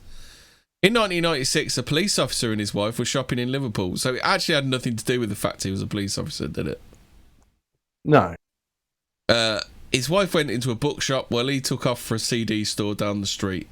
As he walked away from the bookstore, he noticed that everything was suddenly quiet. Then a van that looked like it was from the 1950s, it only looked like it was from the 1950s, honked and swerved around him. Somehow he was standing in the middle of the street. And stranger than that, everyone around him was dressed in 50s style clothing. Suddenly he tried to go back to the bookstore, but it wasn't there. In its place was a women's clothing shop named Cripps. So he went to the clothing from Goodnight Sweetheart. I think so. So he went into the clothing shop, but as soon as he did, it was a bookstore again. He was back in 1996, couldn't figure out what happened to him until he learned that Cripps hadn't existed since the 50s. Right. But he's a police officer, and they never lie, Hobbit. Oh, no, that's true. I've watched Crime Bodge. I know that they officers never, would never do ever that. lie. No. That never. And anyone that says otherwise, clearly you are like some criminal scumbag. Has anybody had a look in this chat? Stephen J. James said, Hemi, the rumours of Brutus eloping with Laura Taylor to adopt a brown baby in Mogadishu. Yeah, I was going to say that he just dropped a video saying he's, quitting the internet because of, I'm quitting the internet, guys, because of toxic people in my chat. Oh, right, so he's wait. Did he just call us toxic masculinity as well? Yeah. Yes. Yep. There's somebody else whose name I won't mention because I actually like it. Why is it all the people I like call me toxic masculinity? Well, Hobbit. No, I'm not. If everyone calls you toxic masculinity, you might just be toxic masculinity. Yeah, but if everyone calls me toxic masculinity, if 109 people leave the internet and tell you you're toxic, are you toxic? Yeah. No, clearly they all have a problem, and the problem's not me. The problem's them. Yeah. I understand how these things work. Oh my god, I sympathise with Longnose Tribe now. Anyway. I don't. I saw that fucking video you posted on Tuesday. God, no. We're doing woo woo. We're not doing that. Right, Jofar Vorin. How would you pronounce Vorin? Is that Vorin? Vorin. John Voring. Jofar Vorin claimed to be from Laxaria. In 1850, a man named Jofar Vorin was found in Frankfurt on the Oder in Germany and questioned. He spoke very broken German, which made his claims even more difficult to understand. He claimed he was from Laxaria and spoke the languages Laxarian and Abramian. He said he was in search of his long-lost brother, but he was shipwrecked on the way to his destination. Fortean didn't recognise any of the maps or globes that were presented to him. He claimed the world that as he knew it had 5 sections: Sacria, Aflar, Aslar, Oslar, and Uplar. In the Yearbook of Facts in Science and Art, John Timms reports Vorin was taken to Berlin to be questioned and studied. There's no doubt that Vorin existed. The question, was he crazy or was he from a very distant future? Well, it doesn't sound like he was from the future. It sounds like he was from a parallel world. Hobbit. Yeah. Hobbit, have a word with these fucking retards. These do they not understand the difference between foreign world and different timeline? They don't, do they? They don't know they're born, these people. Yeah, he said. What was he? What was he? He said he didn't recognise any maps or globes that were presented to him. Ah, he's from the future then. Oh, yep. He doesn't Either even that or recognise the he's a globes. Hollow Earther, yeah. Yeah. Ah, must be from the future then. Yeah, Well, we Globies see BTFO'd. We see this man here. He's got signs of diabetes and dementia. Ah, he's from the future. He's from the future. There's a black man here, can't breathe. Says, please don't shoot me. Ah, he's from the future. Huh. I'm just going to do that from now. 4 friends travelled from 1979 to 1905. In 1979, Jeff and Pauline Simpson, Len and Cynthia Gisby were travelling through France. When it became late, they decided to find a hotel for the night. They found a place not too far down the road they were travelling. It was an odd place. The doors to the rooms only had wooden latches and no locks, and the windows only had thick shutters, no glass. In the morning, they had breakfast at the hotel and encountered 2 gendarmes, armed French policemen, that were wearing odd-looking uniforms, complete with capes. The whole experience at the hotel seemed strange, not least because their stay only cost 19 francs. Other hotels in the area cost over 200 francs. Still, they were happily went on their way and returned. And on their return journey, they tried to stop and stay at the hotel again, except it had seemingly vanished into thin air, and the uniforms those gendarmes were wearing, they were from around 1905. Oh yeah, which doesn't explain why in 1905 they were taking 1979 francs. Thank you for mentioning that. Yes, were you just about to jump in with that one, Hobbit? Currency never fucking changes. I mean, it's just like, oh well, it's francs from now on. Oh yes, the francs from right up until the 1990s in France until when was it? It had been the fifth empire, which was 1850 to 1870. Yeah, so all those francs are the same. Yeah. No changes. To be fair, when I was a kid, I think there was some really old currency knocking around. But the fact is, they would have happened to like accidentally give over 19 francs, all of which from like 1905, which is like impossible with like regular like random currency, isn't it? Sorry for my outburst. I got assaulted by a moth. Ooh.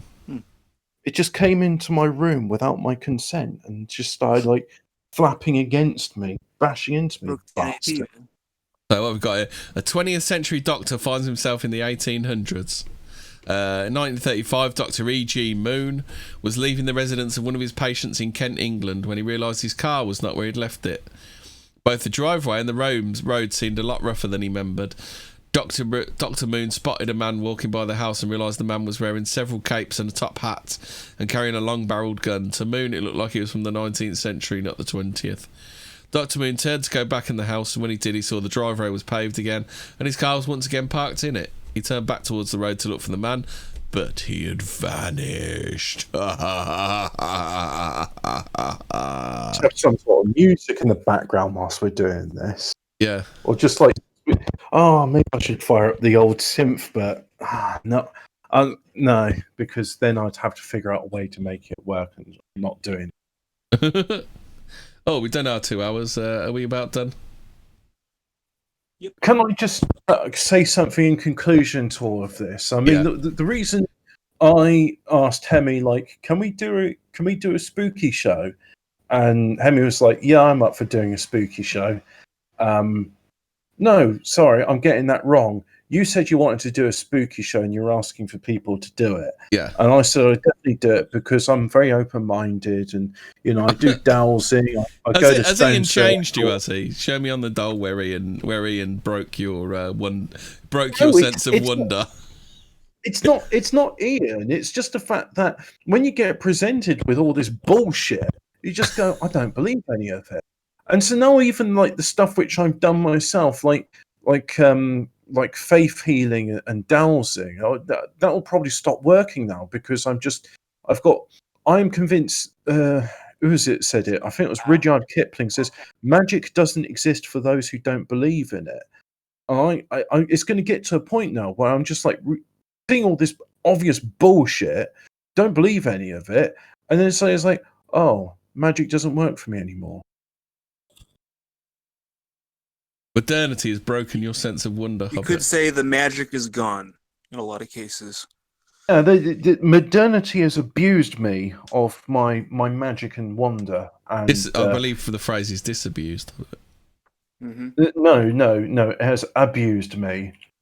Because to disabuse myself would be to, like, you know, be free of this bullshit. But no. So Going free. can I just say fuck you to all these teenage girls writing this stuff of like, oh yeah, and actually he was in 19th century France and they accepted his money from the 1970s. Yeah. Well. They didn't question his appearance. They were just like, oh yeah, you're a foreigner. I mean, you're dressed in synthetic materials which I've never seen before. So I'm not you're accused of witchcraft. It's like, oh no, it's like, oh yeah, I'll accept your 19 euros of what clearly looks like counterfeit currency because that does look like nothing from my. Fuck you. If But you're come there, on, Hobbit. Some people just want to find themselves. You're being too judgmental. tell you what, if that woman was my wife and she'd like confessed to me like I wrote stories like this to get attention, I would spank her. And on that Tactical note, spanking inbound. good night, everybody.